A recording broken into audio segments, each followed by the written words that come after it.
Hello friends, कैसे हैं आप लोग। आई होप आप सब लोग अच्छे होंगे। मैं भी बहुत अच्छा हूँ जी। आज हम बेटे एक और चैप्टर का रिवीजन शुरू करने वाले हैं और इस चैप्टर का नाम है accounting standard 16 borrowing cost. Jindal sir, ये चैप्टर कहाँ है? ये तो एएस है, भूल जाते हो सारी बातें। मैं एक अकाउंटिंग स्टैंडर्ड को भी एक चैप्टर ही मानता हूँ और जैसे हम मेन चैप्टर पढ़ते हैं बेटे वैसे ही एएस को पढ़ते हैं। Concept question, concept question, concept question. कुछ लोग एएस को थ्योरी मानते हैं, मैं तो प्रैक्टिकली मानता हूँ, है ना। और आपको कभी रट्टा नहीं मराया, सारी चीज़ें एक्सप्लेन कर रखी हैं। तो बेटे आइए शुरू करते हैं, समय नष्ट ना करते हुए जल्द से जल्द इसको रिवाइज करेंगे। मैंने सबसे पहले आपको बेटे कॉन्सेप्ट नंबर 1 कराया था, एप्लीकेबिलिटी एंड नेचर। मैंने सबसे पहले कराया था आपको एप्लीकेबिलिटी एंड नेचर। ये अकाउंटिंग स्टैंडर्ड कोई नया तो है नहीं, ये अकाउंटिंग स्टैंडर्ड एप्लीकेबल हुआ था 1 अप्रैल 2000 से, काफ़ी पुराना एएस है। नेचर इसकी है मैंडेटरी। मैंडेटरी मतलब कंपलसरी, कंपलसरी मतलब सारे एंटरप्राइजेस को लगाना पड़ेगा, चाहे वो एसएमसी हो, स्मॉल एंड मीडियम कंपनी, चाहे वो नॉन एसएमसी हो, बड़ी कंपनी, चाहे वो आपका लेवल 1 हो, लेवल 2 हो, लेवल 3 हो, लेवल 4 हो, चाहे वो आपका कोऑपरेटिव सोसाइटी हो, चैरिटेबल ट्रस्ट हो, जिन पे भी एएस लगते हैं। जिन एंटिटीज़ पे इंड एएस लगते हैं वो तो इंड एएस 23 लगाएंगे, लेकिन बाकी जितनी भी एंटिटीज़ जो इंड एएस के दायरे में नहीं आती, एएस के दायरे में आती हैं, अकाउंटिंग स्टैंडर्ड 16 से किसी को भी कोई भी एग्जम्पशन नहीं है। तो किसी भी एंटिटी को अकाउंटिंग स्टैंडर्ड 16 से कोई एग्जम्पशन नहीं है, सबके ऊपर मैंडेटरी है। जहाँ जहाँ एएस 16 का इस्तेमाल होना होगा वहाँ वहाँ करेंगे हम। फिर हमारा कॉन्सेप्ट नंबर 2 आया था इम्पॉर्टेंट डेफिनेशन का। इस एएस को शुरू करने से पहले मैंने आपको 2-3 कॉन्सेप्ट्स बताए थे कि बोरिंग कॉस्ट किसको कहते हैं, क्वालिफाइंग एसेट्स किसको कहते हैं। अब आपको पता है ये रिविजनरी क्लास है, तो रिविजनरी क्लास वही बच्चा देखेगा जिसने चैप्टर पढ़ा हुआ है, तो उसको पता है कि इसमें क्या पढ़ा था हमने ओवरऑल बेसिस पे। अगर कोई भी बोरिंग कॉस्ट क्वालिफाइंग एसेट के लिए खर्च होती है तो वो कैपिटलाइज हो जाती है क्वालिफाइंग एसेट की कॉस्ट में, और जो भी बोरिंग कॉस्ट क्वालिफाइंग एसेट से रिलेट नहीं करती उसको उठा के हम P&L में राइट ऑफ कर देते हैं। तो बोरिंग कॉस्ट का ट्रीटमेंट सीखा था इसमें कि बोरिंग कॉस्ट या तो कैपिटलाइज होगी to the cost of qualifying asset, या फिर हम इसको राइट ऑफ करेंगे प्रॉफिट एंड लॉस में। तो हमने बोरिंग कॉस्ट का मीनिंग पहले हमने नोट किया था, फिर क्वालिफाइंग एसेट का मीनिंग नोट किया था, फिर इन दोनों का रिलेशन बनाया था कि बोरिंग कॉस्ट और क्वालिफाइंग एसेट आपस में कैसे रिलेटेड है। तो मैंने आपको जब डेफिनेशंस क्लास में कराए थे तो मैंने आपको सबसे पहले बताया था मीनिंग ऑफ बोरिंग कॉस्ट। मैंने आपको सबसे पहले बताया था बेटे, फर्स्ट डेफिनेशन बताई थी मीनिंग ऑफ बोरिंग कॉस्ट। बड़ी सिंपल सी डेफिनेशन थी। बोरिंग कॉस्ट का मतलब है interest and other cost, interest and other cost, लेकिन ये आपका इनकर होना चाहिए, incurred for arrangement of funds, incurred for arrangement of funds. Borrowing cost means interest and other cost which are incurred for the arrangement of funds. आपका ब्याज और आपकी other cost अगर आप पैसा अरेंज करने के लिए खर्च करते हैं, और मैंने आपको साफ साफ बोला था पैसा अरेंज करने के लिए इक्विटी शेयर कैपिटल इशू की जा सकती है, प्रेफरेंस शेयर कैपिटल इशू की जा सकती है, लेकिन अकाउंटिंग स्टैंडर्ड 16 ईएससी और पीएससी को बोरोड फंड नहीं मानता, क्योंकि बोरिंग कॉस्ट बोरोड फंड्स पे निकाली जाती है। बोरोड, आपको पता है बोरोड फंड्स का मतलब उधार लेना, लोन की बात हो रही है यहाँ पे, ईएससी पीएससी की बात नहीं हो रही। इसलिए हम कभी भी ईएससी और पीएससी का पैसा इस एएस में कवर नहीं करते, हम सिर्फ बोरिंग्स की बात कर रहे हैं और उस पे पे करने वाली कॉस्ट की बात करते हैं। तो interest and other cost, interest and other cost अगर हम इन दोनों चीज़ों का टोटल लगा दें तो ये बन जाती है बोरिंग कॉस्ट। फिर हमने पढ़ा था इंटरेस्ट का मतलब क्या है, तो इंटरेस्ट का मतलब है शॉर्ट टर्म लोन भी हो सकता है और लॉन्ग टर्म बोरिंग्स भी हो सकते हैं। Short term borrowings, long term borrowings. आपने चाहे लोन 1 साल के लिए लिया हो और चाहे आपने लोन 1 साल से ज़्यादा पीरियड के लिए लिया हो, अगर आपके पास लोन है whether it is short term और long term, it doesn't matter, इसके ऊपर जो इंटरेस्ट होगा, आपको सबको पता है कि बोरिंग है तो कोई ना कोई कूपन रेट भी होगा, 5%, 7%, 10%, जो भी होगा वो इसका इंटरेस्ट है। तो वो इंटरेस्ट बोरिंग कॉस्ट का एक हिस्सा है। आमतौर पे हम जनरल भाषा में कह देते हैं बोरिंग कॉस्ट का मतलब है इंटरेस्ट कॉस्ट, नहीं, एएस 16 कहता है ब्याज अकेला नहीं आएगा, साथ में अदर कॉस्ट भी आएगी। ब्याज तो निकालना ही निकालना है, ये तो बच्चे बच्चे को पता है जो कॉमर्स फील्ड का बच्चा है कि लोन पे जो ब्याज निकलेगा वो बोरिंग कॉस्ट होती है। लेकिन नहीं, AS 16 का दायरा ज़्यादा है, ये कहते हैं अदर कॉस्ट को भी लो आप। अब हमने बोला जी अदर कॉस्ट क्या है, कहते हैं जो शॉर्ट टर्म लोन और लॉन्ग टर्म लोन है इसको अरेंज करने के लिए अगर आप कुछ और पैसे खर्च करते हैं अदर देन इंटरेस्ट तो आप उसको भी इंक्लूड कीजिए। मैंने बोला एग्जाम्पल बताओ, तो इनका एग्जाम्पल था discount on issue of debenture. जब हम डिबेंचर इशू करते हैं तो डिस्काउंट आता है, फ्लोटेशन कॉस्ट आती है, तो ब्याज तो जाना ही जाना है, तो ये जो डिस्काउंट है इसकी वजह से आपका इनफ्लो कम हो जाता है, तो ये खर्चा है। आपने मान लो 100 का डिबेंचर 90 में इशू किया तो पैसे कम मिले, तो जो 10 रुपये आपको कम मिले हैं ब्याज तो दोगे आप 100 रुपये पे, रिडीम करोगे 100 रुपये पे, लेकिन यूज़ कर रहे हो 90 रुपये, तो 10 रुपये आपको अपनी जेब से डालने पड़ेंगे रिडम्पशन के टाइम पे, ये लॉस है आपका डिस्काउंट। चलो आपने इशू कर दिया एट पार, 100 का डिबेंचर 110 में रिडीम करना है, तो प्रीमियम ऑन रिडम्पशन आपने 100 के बदले में 90 लिए तो भी नुकसान है, आपने 100 लिए लेकिन 110 देने हैं तो 10 रुपये भी नुकसान है। तो अदर कॉस्ट का मतलब है discount on issue, premium on redemption. अगर प्रीमियम ऑन इशू हो वो तो प्रॉफिट होता है, वो तो SPR में चला जाता है, सिक्योरिटी प्रीमियम में चला जाता है। तो discount on issue other cost का पार्ट है, प्रीमियम ऑन रिडम्पशन ये भी अदर कॉस्ट का पार्ट है। अगर मुझे पैसा अरेंज करने के लिए कोई अंडरराइटिंग कमीशन खर्च करना पड़े, कोई स्टैम्प ड्यूटी खर्च करनी पड़े, एग्रीमेंट बनाया मैंने फाइनेंसर के साथ, किसी को कमीशन देना पड़े, मान लो मेरे बिहाफ पे किसी ने गारंटी दे दी, मेरे को गारंटर चाहिए था लोन के लिए, तो कंपनी ने किसी की गारंटी दिलवा दी और उसने कमीशन ले लिया, ऐसा होता है प्रैक्टिकली। तो आपका डिस्काउंट ऑन इशू, आपका प्रीमियम ऑन रिडम्पशन, आपके अंडरराइटिंग कमीशन, आपकी स्टैम्प ड्यूटी के खर्चे, आपका कोई भी ट्रांजैक्शन कॉस्ट है वो अदर कॉस्ट में आ जाती है। और जब तक इस अदर कॉस्ट को आप ब्याज में जोड़ोगे नहीं, बोरिंग कॉस्ट का पता लगेगा नहीं आपको। तो बोरिंग कॉस्ट में सिर्फ ब्याज नहीं आता, अदर कॉस्ट भी आती है, और अदर कॉस्ट में बाकी सब खर्चे भी आते हैं। लेकिन एक बात का ध्यान रखना, ये जो अदर कॉस्ट है ये टोटल नहीं लेनी ना, ये आपने लेनी है अमोर्टाइज्ड पार्ट। शायद आपको याद हो अमोर्टाइज्ड पार्ट का मतलब क्या था। मान लो मैं एक फाइनेंशियल ईयर की अकाउंटिंग कर रहा हूँ तो ब्याज मैं उसी फाइनेंशियल ईयर के लिए निकालूंगा, तो अदर कॉस्ट भी उसी फाइनेंशियल ईयर के लिए निकलेगी, तो उसके लिए हमें अमोर्टाइज करना पड़ेगा। मान लो मैंने लोन 10 साल के लिए लिया है, तो मैं अदर कॉस्ट को डिवाइड करूंगा 10 से इंटू 1, और ये इसको बोलते हैं अमोर्टाइज्ड पार्ट, जो उस पीरियड से रिलेट करता है। अच्छा, अमोर्टाइज्ड पार्ट, जितने पीरियड के लिए आप ब्याज ले रहे हैं उतने पीरियड के लिए अदर कॉस्ट लेंगे, जब उसको क्लब करेंगे तो बनेगी आपकी बोरिंग कॉस्ट। और कभी कभार ऐसा होता है कि मान लो आपने डिबेंचर इशू किए और इंस्टॉलमेंट में रिडीम करने हैं, मान लो 10 लाख के डिबेंचर इशू किया आपने और 2-2 लाख के हर साल रिडीम करने हैं, तो पहले साल का बैलेंस 10 लाख, फिर 8, फिर 6, फिर 4, फिर 2, तो पहले साल का ब्याज 10 पे निकलेगा, अगले साल का ब्याज 8 पे निकलेगा, फिर 6 पे निकलेगा, फिर 4 पे निकलेगा, फिर 2 पे निकलेगा। ये आउटस्टैंडिंग प्रिंसिपल आपका कम होता जाएगा, तो अदर कॉस्ट को आप आउटस्टैंडिंग प्रिंसिपल की रेशियो में बांटोगे। और अगर आपका पैसा इकट्ठा वापस करना है 5 साल बाद, तो 10 10 10 10 10, फिर तो divided by 5 into 1 divide by 5। मेरी बात समझ रहे हैं? फिर तो बराबर बराबर बांट ही देंगे अदर कॉस्ट को। मैं अमोर्टाइजेशन बता रहा हूँ अदर कॉस्ट का, ये ज़रूरी है। अगर ब्याज 1 साल का तो आपका अदर कॉस्ट भी 1 साल का, जब इसको कंबाइन करेंगे तो बन जाएगी बोरिंग कॉस्ट। इसका करना क्या है आगे अभी रिवाइज कराता हूँ। ये सारी चीज़ें हमने पढ़ी थी बेटे, ये देखो। As per the provisions of AS 16 borrowing cost means interest and other cost, ठीक है जी, interest and other cost which is incurred by the enterprise for the arrangement of borrowed funds. Borrowed funds do not include equity और preferential capital, ये बात यहीं पे खत्म हो गई। फिर the following items can be included in the meaning of borrowing cost. सबसे पहले इंटरेस्ट लेना जी, किस पे, लॉन्ग टर्म लोन्स हो या शॉर्ट टर्म लोन्स हो, कोई फर्क नहीं पड़ता। फिर हम इसमें ऐड करेंगे, क्या ऐड करेंगे, अमोर्टाइज्ड पार्ट। अमोर्टाइज्ड पार्ट लेना, टोटल नहीं लेना, किस चीज़ का, डिस्काउंट का, डिस्काउंट इशू का, प्रीमियम, प्रीमियम रिडम्पशन का।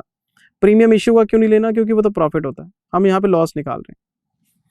अमोर्टाइज्ड पार्ट लेना आपने एंसिलरी कॉस्ट का। एंसिलरी कॉस्ट का मतलब अदर एक्सपेंसेस, अंडरराइटिंग कमीशन है, कोई स्टैम्प ड्यूटी है, कोई भी अदर खर्चा है आपका। तो अगर हम इन चीज़ों का टोटल मार दें तो ये बोरिंग कॉस्ट आ जाती है।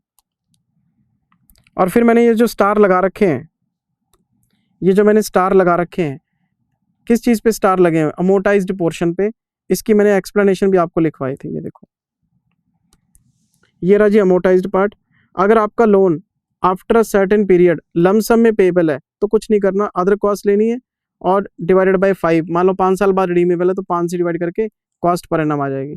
अगर आपका लोन इंस्टॉलमेंट्स में रिडीमेबल है तो अदर कॉस्ट को रेशो में बांटना आपने, क्योंकि प्रिंसिपल कम होता जाएगा तो ब्याज का बेस कम होता जाएगा। अगर आपने लमसम पेमेंट करनी है तो हर साल का प्रिंसिपल सेम है, हर साल का ब्याज सेम है, तो अदर कॉस्ट भी सेम रहेगी। और अगर प्रिंसिपल कम होता जा रहा है तो ब्याज का लेवल भी कम होता जा रहा है, तो अदर कॉस्ट भी उसी रेशो में आएगी। फिर मैंने आपको अदर कॉस्ट में 2 और चीज़ें बताई थी, ब्याज हो गया, डिस्काउंट प्रीमियम हो गए, एंसिलरी कॉस्ट हो गई, लेकिन इसमें 2 पॉइंट और भी थे। एक इसमें था पॉइंट नंबर 4, अदर कॉस्ट के अंदर कुछ फाइनेंस चार्जेस आते हैं जो फाइनेंस लीज में खर्च किए जाते हैं। ये बेटे अकाउंटिंग स्टैंडर्ड 19 का पॉइंट है, ये आपके लिए वैलिड नहीं था क्योंकि AS 19 सेकेंड ग्रुप में पढ़ा जाता है। जिस बच्चे को फाइनेंस लीज का मीनिंग ही नहीं पता वो इसको क्या समझेगा। और एक और बात मैंने बताई थी, ये सिर्फ लिखवा रहा हूँ, पेपर के लिए याद कर लो, किसी प्रैक्टिकल क्वेश्चन में इसका कोई यूज़ नहीं है। सेकेंड ग्रुप में फाइनेंस लीज पढ़ोगे, वहाँ काम आएगा आपके कि फाइनेंस लीज क्या होती है, उसमें फाइनेंस चार्जेस क्या होते हैं। अच्छा, और फिर मैंने आपको 5वां पॉइंट बताया था, ये था पैराग्राफ 4E पे, पैराग्राफ 4E पे, और इसके ऊपर मार्क कराया था मैंने इंपॉर्टेंट टिक, और ये मैंने लास्ट लेक्चर में समझाया था आपको। मैंने इसको होल्ड कर लिया था कि अभी समझ में आएगा नहीं, तो पहले AS निपटा लो। इस AS का ये जो पार्ट है ये एक स्पेसिफिक पार्ट है, ये मैं आपको लास्ट लेक्चर में कराऊंगा, ये बोल के मैंने इसको होल्ड किया था। और ये पैराग्राफ 4E है और पूरा लेक्चर लगाया था हमने इसके ऊपर। तो कहने के लिए मेरे पास टोटल 5 पॉइंट है, 5 में से 4 मैंने बता दिए थे, ब्याज हो गया था, डिस्काउंट प्रीमियम हो गया था, एंसिलरी कॉस्ट हो गया था, और पैराग्राफ 4E हो गया था। ये AS 19 में पढ़ने वाला पॉइंट है, थ्योरेटिकल है, याद करके छोड़ दो। ये मैं आपको अभी रिवाइज करा देता हूँ, पैराग्राफ 4E सबने पढ़ा हुआ है। अच्छा जी, फिर मैं दूसरी डेफिनेशन में आ गया था। अच्छा, ये फिर हमने एक वर्किंग नोट बना रखा है, कैलकुलेशन ऑफ बोरोइंग कॉस्ट। हमने एक वर्किंग नोट बना रखा है, कैलकुलेशन ऑफ बोरोइंग कॉस्ट। ये ब्याज है जी लोन पे, और ये अमोर्टाइज्ड पोर्शन है किसका, डिस्काउंट का, प्रीमियम का, एंसिलरी का, तो ये टोटल बोरिंग कॉस्ट आ गई। तो ये सारी calculation point number 1, point number 2, point number 3 में निपट गई थी। पॉइंट नंबर 4 हमने पढ़ना नहीं, वो सेकंड ग्रुप से रिलेटेड है। पॉइंट नंबर 5 लास्ट लेक्चर में आपको अभी रिवाइज करा देता हूँ। तो 5 में से 4 पॉइंट तो मैंने आपको डिटेल में बता ही दिए थे उसमें, जो रेलिवेंट है आपके लिए। फिर मैं सेकेंड डेफिनेशन में आ गया था। सेकेंड डेफिनेशन थी meaning of qualifying asset. Qualifying asset कौन सी एसेट है जी? क्वालिफाइंग एसेट एक ऐसी एसेट है जो रेडी होने में सब्सटेंशियल पीरियड ऑफ टाइम लेती है। Qualifying asset is an asset that takes substantial period of time to get ready for its intended use और सेल। ये बताया था आपको मैंने। अगर किसी एसेट को तैयार होने में सब्सटेंशियल टाइम लग जाता है तो वो क्वालिफाइंग एसेट है, और तैयार होने के बाद या तो आप उसको यूज़ करोगे और या फिर उसको आप सेल करोगे। यूज़ करेंगे तो 3 चीज़ें आ जाती हैं, PPE, intangible, investment property. Sale करेंगे तो इन्वेंट्री। मतलब अगर आपके PPE में, आपके इंटेंजिबल में, आपके इन्वेस्टमेंट प्रॉपर्टीज़ में या आपके इन्वेंट्रीज़ में सब्सटेंशियल पीरियड ऑफ टाइम लग जाता है तो वो आपकी क्वालिफाइंग एसेट है। सब्सटेंशियल पीरियड का मतलब क्या था? 12 महीने, लेकिन साथ में कंडीशन और भी थी, longer period than 12 months, shorter period than 12 months. ये भी जस्टिफिएबल हो सकते हैं अगर सर्कमस्टांसिस आपको अलाउ करें तो मैंने आपको बोला था पहले 12 महीने कहते हैं, फिर कहते हैं 12 से ज़्यादा भी अलाउड है, फिर कहते हैं 12 से कम भी अलाउड है। बच्चा कहता है ये क्या बात हुई? सब्सटेंशियल का मतलब 12 भी है, 12 से ज़्यादा भी है, 12 से कम भी है, तो कन्फ्यूज़न हो गई कितने पीरियड को हम सब्सटेंशियल माने। तो मैंने क्लास में एक नोट लिखवा दिया था कि जब आपका क्वेश्चन मंथ्स में बात करे, चाहे वो 1 महीना क्यों ना हो, सब्सटेंशियल मान के ब्याज कैपिटलाइज कर दिया करो, उसे क्वालिफाइंग मान लिया करो। और अब अगर आपकी बात 1 मंथ से नीचे चली जाए, 10 डेज, 15 डेज, 25 डेज, तो ये सब्सटेंशियल पीरियड हम नहीं मानेंगे। तो जब तक बात मंथ्स में चलेगी तब तक हम मानेंगे। और फिर मैंने आपको क्वालिफाइंग एसेट्स के एग्जांपल बताए थे कि PPE में जैसे बिल्डिंग है तो बिल्डिंग को तैयार करने में टाइम लग सकता है, प्लांट एंड मशीनरी है, इंस्टॉलेशन में टाइम लग सकता है। इंटेंजिबल है, इंटेंजिबल को डेवलप करने में टाइम लग सकता है। इन्वेस्टमेंट प्रॉपर्टी है, इन्वेस्टमेंट प्रॉपर्टी का मतलब भी लैंड एंड बिल्डिंग ही होता है, टाइम लग सकता है, उसको किराए पे देते हैं। अगर इन्वेस्टमेंट शेयर है, इन्वेस्टमेंट इन डिवेंचर है, ये नहीं होते क्वालिफाइंग। क्यों? स्टॉक मार्केट से आप खरीदो T+2, आज खरीदो 2 दिन में आपके डीमैट में आ जाएंगे। इन्वेंट्री है तो इन्वेंट्री में रूटीन इन्वेंट्री नहीं लेनी। अब जैसे मेरे पास पानी की बोतल है, तो बिस्लरी वाले एक दिन में हज़ारों बोतलें बनाते हैं, ये कोई आपका क्वालिफाइंग एसेट थोड़ा ना है। जब जो इन्वेंट्री एक दिन में तैयार हो जाती है वो सब्सटेंशियल थोड़ा ना है। लेकिन अगर मैं आपसे बात करूंगा टीक ट्रीज़ की, सागवान के पेड़ लगा दिए, मैंने बोला क्यों लगाए हैं पेड़, मैं लकड़ी काटूंगा जी। अच्छा, तो इसको तो तैयार होने में लग जाएंगे 30-40 साल, क्वालिफाइंग एसेट है। लग्जरी गाड़ियाँ बनती हैं, जो लग्जरी गाड़ियाँ हैं उनका साइकिल बहुत कम होता है, एक गाड़ी को बनाने में 4 महीने लग गए, तो आपका ये सब्सटेंशियल टाइम है। अच्छा, रूटीन इन्वेंट्री, रूटीन इन्वेंट्री का मतलब जिस इन्वेंट्री को आज हमने रूटीन में बनाया और रेपिटेटिव बेसिस पे बनती रहती है, मतलब चाहे वो पार्ले जी के बिस्किट हों, है ना, चाहे वो मोबाइल फ़ोन्स हों, रूटीन इन्वेंट्री है और मास लेवल पे प्रोडक्शन होती है। तो ये कहाँ से क्वालिफाइंग हो गई? क्वालिफाइंग में क्या है ना, सब्सटेंशियल टाइम लगता है तैयार करने में। अब आपकी जो महंगी शराब है, मैंने लीकर का एग्जांपल दिया था, 10 ईयर्स 12 ईयर्स, जैसे जैसे उसका पीरियड बढ़ता है उसका रेट बढ़ता है, गूगल पे चेक करना, है ना। हर ब्रांड के अंदर 8 ईयर्स 10 ईयर्स 12 ईयर्स, इस तरह से वो टाइम पीरियड, जैसे जैसे पीरियड बढ़ता है उसकी कीमत बढ़ती जाती है। टाइम टेकिंग एक्टिविटी, जो इन्वेंट्री तैयार होने में टाइम लगेगी तभी उसको क्वालिफाइंग मानेंगे। तो बिल्डिंग है, सामने नज़र आता है टाइम लग रहा है, प्लांट है, आपके इन्वेस्टमेंट प्रॉपर्टीज़ हैं, इन्वेंट्री में आपको सोचना पड़ेगा कि ये इन्वेंट्री, जिस इन्वेंट्री की बात कर रहा है, ये इन्वेंट्री टाइम टेकिंग है, रूटीन है। रूटीन इन्वेंट्री नहीं लेनी, टाइम टेकिंग है तो लेनी है। तो क्वालिफाइंग एसेट वो एसेट है जिसको तैयार करने में टाइम लगता है। स्पेशल टाइप ऑफ इन्वेंट्री की बात, डीएलएफ है, डीएलएफ ने एक सोसाइटी बनानी है 1500 फ्लैट की, टाइम टेकिंग है, लगेंगे 3-4 साल, 5 साल भी लग सकते हैं। शॉपिंग मॉल बनाना है, लगेगा। तो ये आपको एक्टिविटी टू एक्टिविटी देखना पड़ता है कि टाइम टेकिंग है कि नहीं है। ये पूरी डेफिनेशन में आपको कराई थी, ये देखो आप। As per the provisions of A16, qualifying asset is an asset that takes substantial period of time to get ready for its intended or use or sale। ये सारी बात बताई थी मैंने, substantial period of time। अच्छा जी, फिर substantial का meaning लिखवाया जी, 12 महीने, 12 होते हैं। फिर कहते हैं जी लॉन्गर भी हो सकता है, फिर कहते हैं जी शॉर्टर भी हो सकता है, दोनों जस्टिफाई हो सकते हैं बेस्ड ऑन सर्कमस्टांसेस। और मैंने स्टूडेंट्स को एक नोट लिखवाया था एग्जाम्स के लिए कि भाई जब तक क्वेश्चन में मंथ्स में बात चल रही है, in months, even if given 1 month, substantial मान लिया करो, क्वालिफाइंग मान लिया करो। फिर मैंने आपको काफ़ी सारे एग्जांपल लिखवाए थे क्वालिफाइंग के। फिक्स्ड एसेट्स में कंस्ट्रक्शन हो सकती है बिल्डिंग की, प्लांट एंड मशीनरी हो सकता है, कोई पावर प्लांट हो सकता है। इंटेंजिबल में डेवलपमेंट हो सकता है, पेटेंट्स का, ट्रेडमार्क्स का, कॉपीराइट्स का, सबको बनने में टाइम लगता है। आप कोई रिसर्च कर रहे हैं, रिसर्च करने के बाद पेटेंट करा लिया, तो रिसर्च करने के बाद पेटेंट कराओगे ना, तो रिसर्च करने में तो टाइम लगेगा। कॉपीराइट, राजा मौली एक फिल्म को बनाने में 4 साल लगा देता है, 5 साल लगा देता है, तो कॉपीराइट तो फिर डेवलप होने में टाइम ले ही रहा है ना।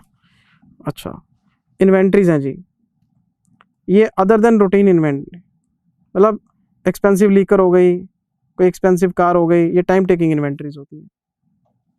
इन्वेस्टमेंट्स में इन्वेस्टमेंट इन प्रॉपर्टीज़ की बात हो रही है, लेकिन इन्वेस्टमेंट इन शेयर डिबेंचर ये क्वालिफाइंग नहीं हो सकते, क्योंकि शेयर डिबेंचर खरीदना चुटकियों का काम है, लेकिन इन्वेस्टमेंट प्रॉपर्टी को तैयार करना।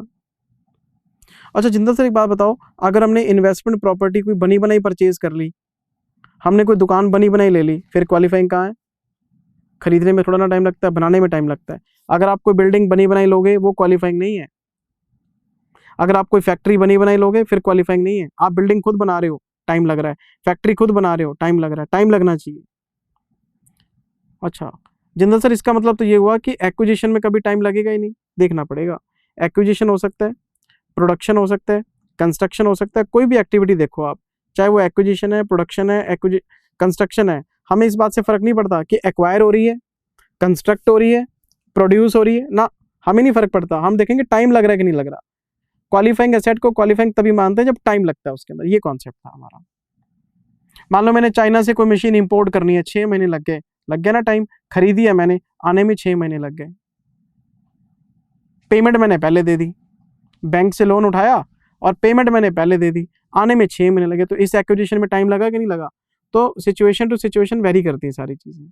वैसे आमतौर पे जो चीज़ें हम खरीदते हैं उनमें टाइम नहीं लगता और उनको क्वालिफाइंग नहीं माना जाता, लेकिन स्पेशल सर्कमस्टांसिस में आपको नॉलेज अप्लाई करनी पड़ेगी। मतलब एएस में आंखें खोल के जवाब देना है, रट्टा नहीं मारना, क्योंकि इसमें स्पेसिफिक रूल कुछ भी नहीं होते। ये जजमेंट के बेसिस पे लगते हैं सारे आपके। चैप्टर्स में तो क्या है ना, एक कहानी बनाई, आपको एक फॉर्मेट समझाया और सारे क्वेश्चन डाल दिए उसके अंदर, हो गए। लेकिन यहाँ थोड़ा सा आपको आंखें खोल के काम करना है। फिर हम चलते चलते कॉन्सेप्ट नंबर 3 पे आ गए थे। बोरिंग कॉस्ट पढ़ लिया था, क्वालिफाइंग एसेट पढ़ लिया था। फिर हम आ गए थे कॉन्सेप्ट नंबर 3 पे, ये था बोरिंग कॉस्ट का रिकग्निशन। और मैंने आपको यहाँ पे रिलेशन बताया था कि जो बोरिंग कॉस्ट आपकी क्वालिफाइंग एसेट्स के लिए है, मतलब आपने क्वालिफाइंग एसेट खरीदी, आपने क्वालिफाइंग एसेट बनाई, आपने क्वालिफाइंग एसेट प्रोड्यूस करी, उसके लिए आपने बैंक से लोन लिया, डिबेंचर इश्यू करे, मतलब ये जो क्वालिफाइंग एसेट है ये आपने लोन के पैसे से तैयार की है, तो जितना भी बोरिंग कॉस्ट हम उस पर खर्च करेंगे इसकी कॉस्ट में कैपिटलाइज करेंगे। अगर कोई भी क्वालिफाइंग एसेट आपके बोरोड फंड से हम बना रहे हैं तो उस बोरोड फंड पे जितना भी खर्चा हो रहा है इंटरेस्ट एंड अदर कॉस्ट का, वो P&L में नहीं जाएगा, वो क्वालिफाइंग एसेट की कॉस्ट में चला जाएगा। कब तक? जब तक ये एसेट क्वालिफाइंग एसेट्स की फेज में है। जब तक कोई एसेट क्वालिफाइंग एसेट है, मतलब बन रही है, अभी कंप्लीट नहीं हुई, रेडी फॉर यूज नहीं है, जब तक ये बन रही है तब तक ये क्वालिफाइंग है। जब तक ये क्वालिफाइंग है ब्याज कैपिटलाइज करते रहो, बोरिंग कॉस्ट कैपिटलाइज करते रहो। और अगर आपने बोरिंग कॉस्ट फॉर बिजनेस खर्च की है, मतलब आपने लोन लिया और बिजनेस के ऑपरेटिंग साइकिल में डाल दिया, वर्किंग कैपिटल में डाल दिया, आपने कोई एसेट वैसेट नहीं खरीदी, ना बनाई, ना प्रोड्यूस की, कुछ नहीं किया आपने, तो अगर कोई भी लोन क्वालिफाइंग एसेट के लिए यूज नहीं होगा तो फिर वो पैसा आपके बिजनेस में यूज हो रहा है तो उसकी बर्डन बिजनेस उठाए, तो जितना भी ब्याज बनेगा उठा के P&L में मारो, खत्म हो गई बात। अगर कोई भी बोरिंग कॉस्ट क्वालिफाइंग एसेट के लिए खर्च होगी तो कैपिटलाइज होगी, और अगर कोई भी बोरिंग कॉस्ट क्वालिफाइंग एसेट के लिए खर्च नहीं होगी वो बिजनेस के लिए एज्यूम हो जाएगी, P&L में चली जाएगी, तो ही ट्रीटमेंट होता है। यही बात आपको मैंने बता रखी है सर। ये देखो case 1, if borrowed funds have been arranged for acquisition, production और construction, कोई भी एक्टिविटी हो of qualifying asset, then borrowing cost will be capitalized to the cost of borrowing cost to bank, qualifying to borrowing cost, interest to bank, qualifying asset to। जिंदा sir इससे तो आपके assets की cost inflate हो जाएगी, तो होने दो, आपको क्या फर्क पड़ रहा है? जिंदा सर इसका फायदा क्या है? फायदा नुकसान ही देखते, मैचिंग कॉन्सेप्ट देखते हैं।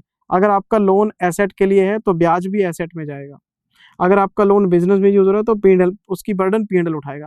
फायदा नुकसान ही देखते हैं इसका, मैचिंग कॉन्सेप्ट देखते हैं हमेशा, और ये बिल्कुल सही कॉन्सेप्ट है। अच्छा जी, फिर हमने केस 2 पढ़ा था। क्या पढ़ा था ये केस 2 में? ये देखो, अरे भाई साहब ये क्या कर दिया मैंने। केस 2 पढ़ा था, if borrowed funds are not taken for qualifying assets then borrowing cost will be written off P&L account। borrowing cost to bank ये एंट्री सेम है, यहाँ पे क्वालिफाइंग की जगह P&L आ जाएगा। क्वालिफाइंग एसेट्स की कॉस्ट में जब आप ब्याज को कैपिटलाइज करेंगे, जब आप अदर कॉस्ट को कैपिटलाइज करेंगे, क्वालिफाइंग एसेट्स की कॉस्ट बढ़ेगी तो फ्यूचर में डेप्रिसिएशन बढ़ेगा। लेकिन एक बेनिफिट सोचो आप, हमने वो ब्याज P&L में इकट्ठा नहीं डाला, हमने वो ब्याज क्वालिफाइंग एसेट में डाल के और उसे डेप्रिसिएशन की रेशो में एलोकेट कर दिया, यानी ये खर्चा P&L में एकदम से नहीं आया। अच्छा, अगर कोई भी कॉस्ट आप P&L में एकदम से डाल देते हैं वो प्रॉफिट को गिरा देगी, EPS को गिरा देगी, लेकिन अगर आप उसे किसी एसेट में कैपिटलाइज करके और धीरे धीरे डेप्रिसिएशन के फॉर्म में लेके आओगे तो वो P&L में आएगा तो सही, लेकिन उसको आने में काफ़ी टाइम लग जाएगा। तो बच्चे इस पे पूछ लेते हैं सर ऐसा क्यों हो रहा है? भैया आप मैचिंग कॉन्सेप्ट के ऊपर काम करो, एक्रूअल कॉन्सेप्ट पे काम करो, लॉजिक पे काम करो, क्या हो रहा है फिनेंशियल स्टेटमेंट पे, उस बात से हमें क्या फायदा?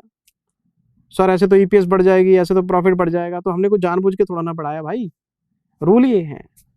आपने जो लोन लिया है वो एसेट के लिए लिया है, इसलिए उसकी बर्डन भी एसेट ही उठाएगी जब तक वो तैयार नहीं हो जाती।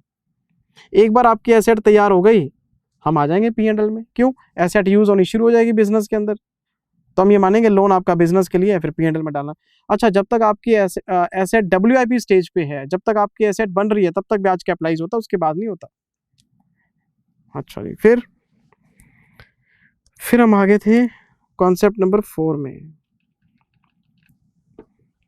कॉन्सेप्ट नंबर 4 में मतलब मैंने आपको पहले बोरिंग कॉस्ट बताया था, फिर मैंने क्वालिफाइंग एसेट बताया था, फिर इन दोनों का रिलेशन बताया था, फिर आपको मैं कॉन्सेप्ट नंबर 4 पे ले आया था, कंडीशंस अंडर AS 16 में। और इन कंडीशंस में क्या बताया था, ब्याज का कैपिटलाइजेशन इतना आसान नहीं है। अगर आप किसी भी एसेट में ब्याज कैपिटलाइज करना चाहते हो तो 3 स्टेजेस आपको पढ़नी पड़ेंगी। पहली स्टेज है कमेंसमेंट ऑफ कैपिटलाइजेशन। आपको पता होना चाहिए कि ब्याज कैपिटलाइज करना कब है। ऐसे थोड़ा ना लोन ले लिया, क्वालिफाइंग एसेट बना ली, ब्याज कैपिटलाइज करना शुरू कर दो, नहीं। कमेंसमेंट ऑफ कैपिटलाइजेशन आपको पढ़ना पड़ेगा कि ब्याज कैपिटलाइज करना शुरू कब करना है, कब आपको सस्पेंड करना है और कब आपको सीज कर देना है, बंद कर देना है। 3 अलग अलग स्टेजेस हैं कैपिटलाइजेशन की। तो सबसे पहले मैंने आपको बताया था कमेंसमेंट। ब्याज को कैपिटलाइज करने से पहले आपको कमेंसमेंट की कंडीशन पता होनी चाहिए। 3 कंडीशन बताई थी मैंने आपको, condition number 1, condition number 2, condition number 3। पहली condition, expenditure should be incurred. शायद आपको याद हो, मान लो लोन आपका है 10 लाख का और आपने एक्सपेंडिचर किया है 8 लाख का, तो आपको जो कैपिटलाइजेशन है वो 8 लाख पे ही मिलेगा। ये जो 2 लाख रुपए आपके अनयूटिलाइज्ड पड़े हैं, इसका जो ब्याज है वो P&L में जाएगा। अकाउंटिंग स्टैंडर्ड 16 ये कहता है अगर आपने लोन लिया है एसेट के लिए तो यूज कर क्यों नहीं रहे। अगर आपके पास लोन 10 लाख का है और आपने खर्च किए हैं 8 लाख, तो कैपिटलाइजेशन उतना ही मिलेगा जितना खर्च करोगे आप। और अगर कोई फंड आपके पास अनयूज्ड पड़े हैं, आइडल पड़े हैं, अनयूटिलाइज्ड पड़े हैं, तो उसकी बर्डन P&L उठाएगा, आपकी एसेट नहीं उठाएगी। तो इसकी पहली कंडीशन थी expenditure should be incurred out of borrowed funds. ये देखो, तो ब्याज को कैपिटलाइज करने के लिए भी कंडीशंस हैं। सिर्फ इतनी सी नॉलेज से काम नहीं चलता कि लोन है, क्वालिफाइंग एसेट है, दोनों रिलेट करते हैं, चलो जी कैपिटलाइज कर दो ना। कमेंसमेंट की कंडीशन पूरी करो। पहली स्टेज मैंने आपको बताई थी कमेंसमेंट, कब शुरू करना है। और इसमें एक बात थी कि तीनों कंडीशन जरूरी हैं।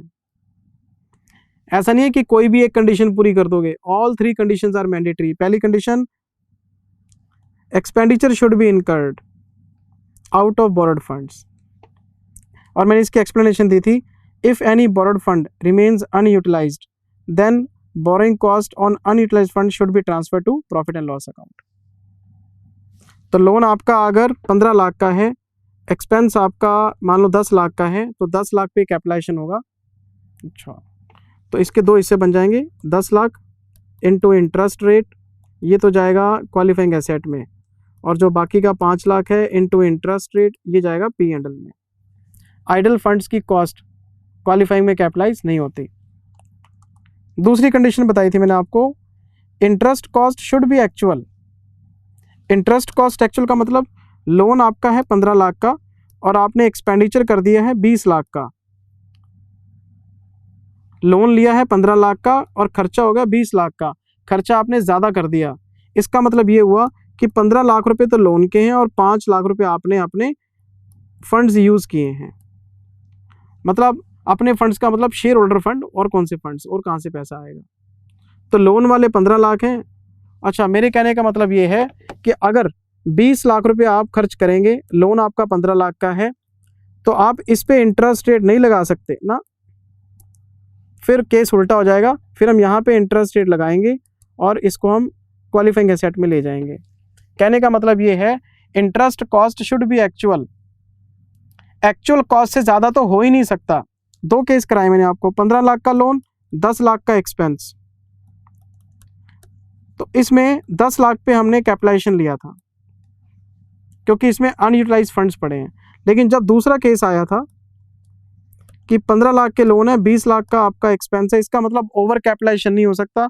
आपका ब्याज जा रहा है 15 लाख पे, तो हम इस पे रेट लगा देंगे, और बाकी का जो 5 लाख है वो अपना है, उस पर तो रेट लग ही नहीं सकता। और अगर कहीं आपने अपने फंड्स के ऊपर रेट लगा दिया तो नोशनल इंटरेस्ट कैपिटलाइज हो जाएगा, जो आपने दिया ही नहीं। और मैंने आपको क्रक्स क्या निकाल के दिया था, विच एवर इज लोअर लेना है। जब भी ब्याज कैपिटलाइज करोगे इस बात का ध्यान रखना कि एक्सपेंडिचर और लोन, इन दोनों में जो भी अमाउंट कम होगी उस पर रेट लगाना है आपने, विच एवर इज लोअर, उस पर रेट लगाना है। रेट क्या लगाना है सर, सीधी सीधी बात है कि अगर आपका एक्सपेंडिचर कम है तो एक्सपेंडिचर पे कैपिटलाइजेशन लो और अनयूटिलाइज्ड का पैसा P&L में डालो। अगर आपका एक्सपेंडिचर ज़्यादा है तो लोन पे आप कैपिटलाइजेशन कर लो, क्योंकि एक्सपेंडिचर ज़्यादा है तो आपने अपने पैसे भी यूज़ किए हैं उसका इंटरेस्ट हम लेते नहीं, क्योंकि इक्विटी और प्रेफरेंस शेयर कैपिटल इसमें इंक्लूड नहीं है। और बोरोड फंड अगर आपके 15 लाख है, खर्चा कर रहे हो 25 लाख, तो बोरोड फंड के ऊपर ब्याज पूरा कैपिटलाइज हो जाएगा। अच्छा, यानी हम अनयूटिलाइज फंड्स तो ढूंढते हैं लेकिन ओवर एक्सपेंडिचर नहीं देखते हैं। ये मैंने इसमें कंडीशन बताई थी, notional interest can not be capitalize, दूसरी कंडीशन बताई थी ये। प्लीज मुझे ऐसे मत देखो, ये सारी बातें क्लास में बहुत डिटेल में बताई हुई है प्यार से आपको। देखो इसकी एक्सप्लेनेशन भी लिखवा रखी है मैंने आपको। As per the provision of AS16, notional interest cannot be capitalized. If expenditure becomes more than borrowed funds, then we cannot calculate cost on expenditure out of own funds. अपने फंड्स पे हम खर्चा नहीं निकाल सकते। और फिर मैंने आपको बताया था कि expenditure if it is less than borrowed fund, अगर ये कम है तो कैपिटलाइजेशन आपको एक्सपेंडिचर पे मिलेगा, और अगर ये ज़्यादा है, अगर हमारा एक्सपेंडिचर हमारे लोन से ज़्यादा है तो फिर आपका लोन पे आ जाएगा ये। यानी खर्चा अगर ज़्यादा है तो भूल जाओ, और अगर खर्चा कम है तो फिर खर्चा देखो। अनयूटिलाइज फंड्स पे हम ब्याज कैपिटलाइज नहीं कर सकते। यानी एक्सपेंडिचर को हमेशा नहीं देखना, एक्सपेंडिचर को बस एक बार देखना है, कब? जब वो लोन से कम रह जाता है। और एक कंडीशन और बताई थी फिर मैंने आपको चलते चलते, और वे तीसरी कंडीशन थी हमारी,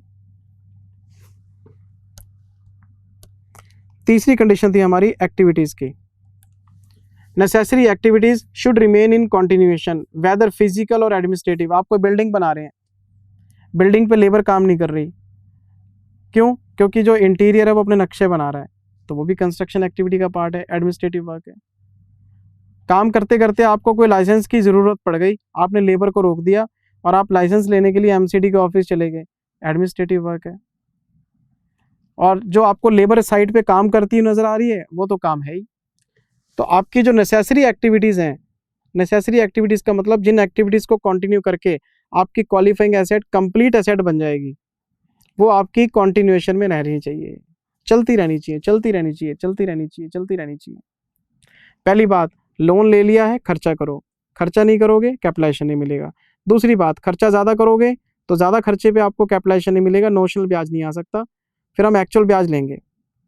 तीसरा, जिन एक्टिविटीज़ को कंटिन्यू करके काम पूरा हो सकता है, एक्टिविटीज़ चलती रहने दो, चाहे वो फिजिकल हो चाहे एडमिनिस्ट्रेटिव हो, कोई फ़र्क नहीं पड़ता। लेकिन अगर आपने एक्टिविटीज़ को रोका तो फिर कैपिटलाइजेशन सस्पेंड हो जाएगा। एक्टिविटीज़ चल रही हैं तो कैपिटलाइजेशन भी चल रहा है, एक्टिविटीज़ रुक गई, किसी भी रीज़न से रुक गई हो, मान लो कोरोना आ गया, कोरोना की वजह से 1 महीने का लॉकडाउन लग गया, काम रुक गया, ये सस्पेंशन है, और इस 1 महीने का ब्याज कैपिटलाइज नहीं होगा, हम इसको P&L में डालेंगे। अच्छा, हम किसी कंस्ट्रक्शन पे काम कर रहे हैं, मटेरियल की शॉर्टेज हो गई, मटेरियल मिल नहीं रहा, काम बंद हो गया, लेबर स्ट्राइक पे चली गई, काम बंद हो गया, किसी भी रीज़न से काम बंद हो गया आपका, वो सस्पेंशन पीरियड है, और सस्पेंशन पीरियड का ब्याज उठा के P&L में मारेंगे। मतलब आपको पीरियड काउंट करना पड़ेगा कैलकुलेटर लेके, इतने महीने काम चला, इतने महीने रुका, फिर चला, फिर रुका, फिर चला, फिर रुका, तो जितना टाइम काम रुका रहेगा वो सस्पेंशन ऑफ एक्टिविटीज़ है, उसके हिस्से का ब्याज P&L में जाएगा, और जो काम चलता रहा उसके हिस्से का ब्याज हम कैपिटलाइज कर लेंगे। तो आपको क्वेश्चन में अगर आपको डिफरेंट पीरियड दे रखे हो, रुक गया चल गया, रुक गया चल गया, तो वो सारा काउंट करना पड़ेगा आपको। और फिर मैंने आपको एक एक्सेप्शन बताया था कि मान लो बारिश हो गई, बारिश की वजह से 2 घंटे काम रुक गया, साइड पे 2 घंटे काम रुक गया बारिश की वजह से, ये सस्पेंशन नहीं है, ये टेम्परेरी रीज़न है। आप कोई ब्रिज बना रहे हो नदी के ऊपर, पीछे से पानी का फ्लो बढ़ गया, वो पहाड़ों में बारिश हुई और ऊपर से पानी बहता हुआ है, नीचे फ्लो बढ़ गया, 2 घंटे के लिए काम रोकना पड़ेगा, टेम्परेरी रीज़न है। तो टेम्परेरी रीज़न को सस्पेंशन नहीं मानते हम। टेम्परेरी रीज़न को क्या बोलते हैं? जब हमें पता होता है कि ये तो होता ही रहता है, और हमें पता होता है कि काम कब शुरू हो जाएगा दोबारा। आप अभी काम रुक गया बारिश की वजह से, तो पता नहीं बारिश कोई थोड़े ना होती रहेगी, बारिश अगर मान लो हो गई, रुक गई, हो गई, रुक गई, पता है ना, ये चलते ही रहता है। ये तो अब सावन का महीना है जी, बारिश तो होगी, तो काम 2 घंटे रुकेगा भी, फिर चलेगा भी, ये टेम्परेरी है। लेकिन जब सब कुछ अनसर्टेन होता है, कोरोना में लॉकडाउन लग गया 1 महीने का, फिर 15 दिन एक्सटेंड हो गया, हमें थोड़ा ना पता यार कब क्या होगा, अनसर्टेन है। मटेरियल मार्केट में शॉर्ट हो गया, पता नहीं कब आएगा, लेबर स्ट्राइक पे चलेगी, पता नहीं स्ट्राइक कब खुलेगी। जब चीज़ें अनसर्टेन होती हैं तो वो सस्पेंशन होता है। तो टेम्परेरी रीजन को आपने सस्पेंशन नहीं मानना और कैपिटलाइजेशन चलता रहेगा। मतलब सस्पेंशन में भी अगर टेम्परेरी सस्पेंशन है तो कैपिटलाइजेशन रुकेगा नहीं, चलता रहेगा।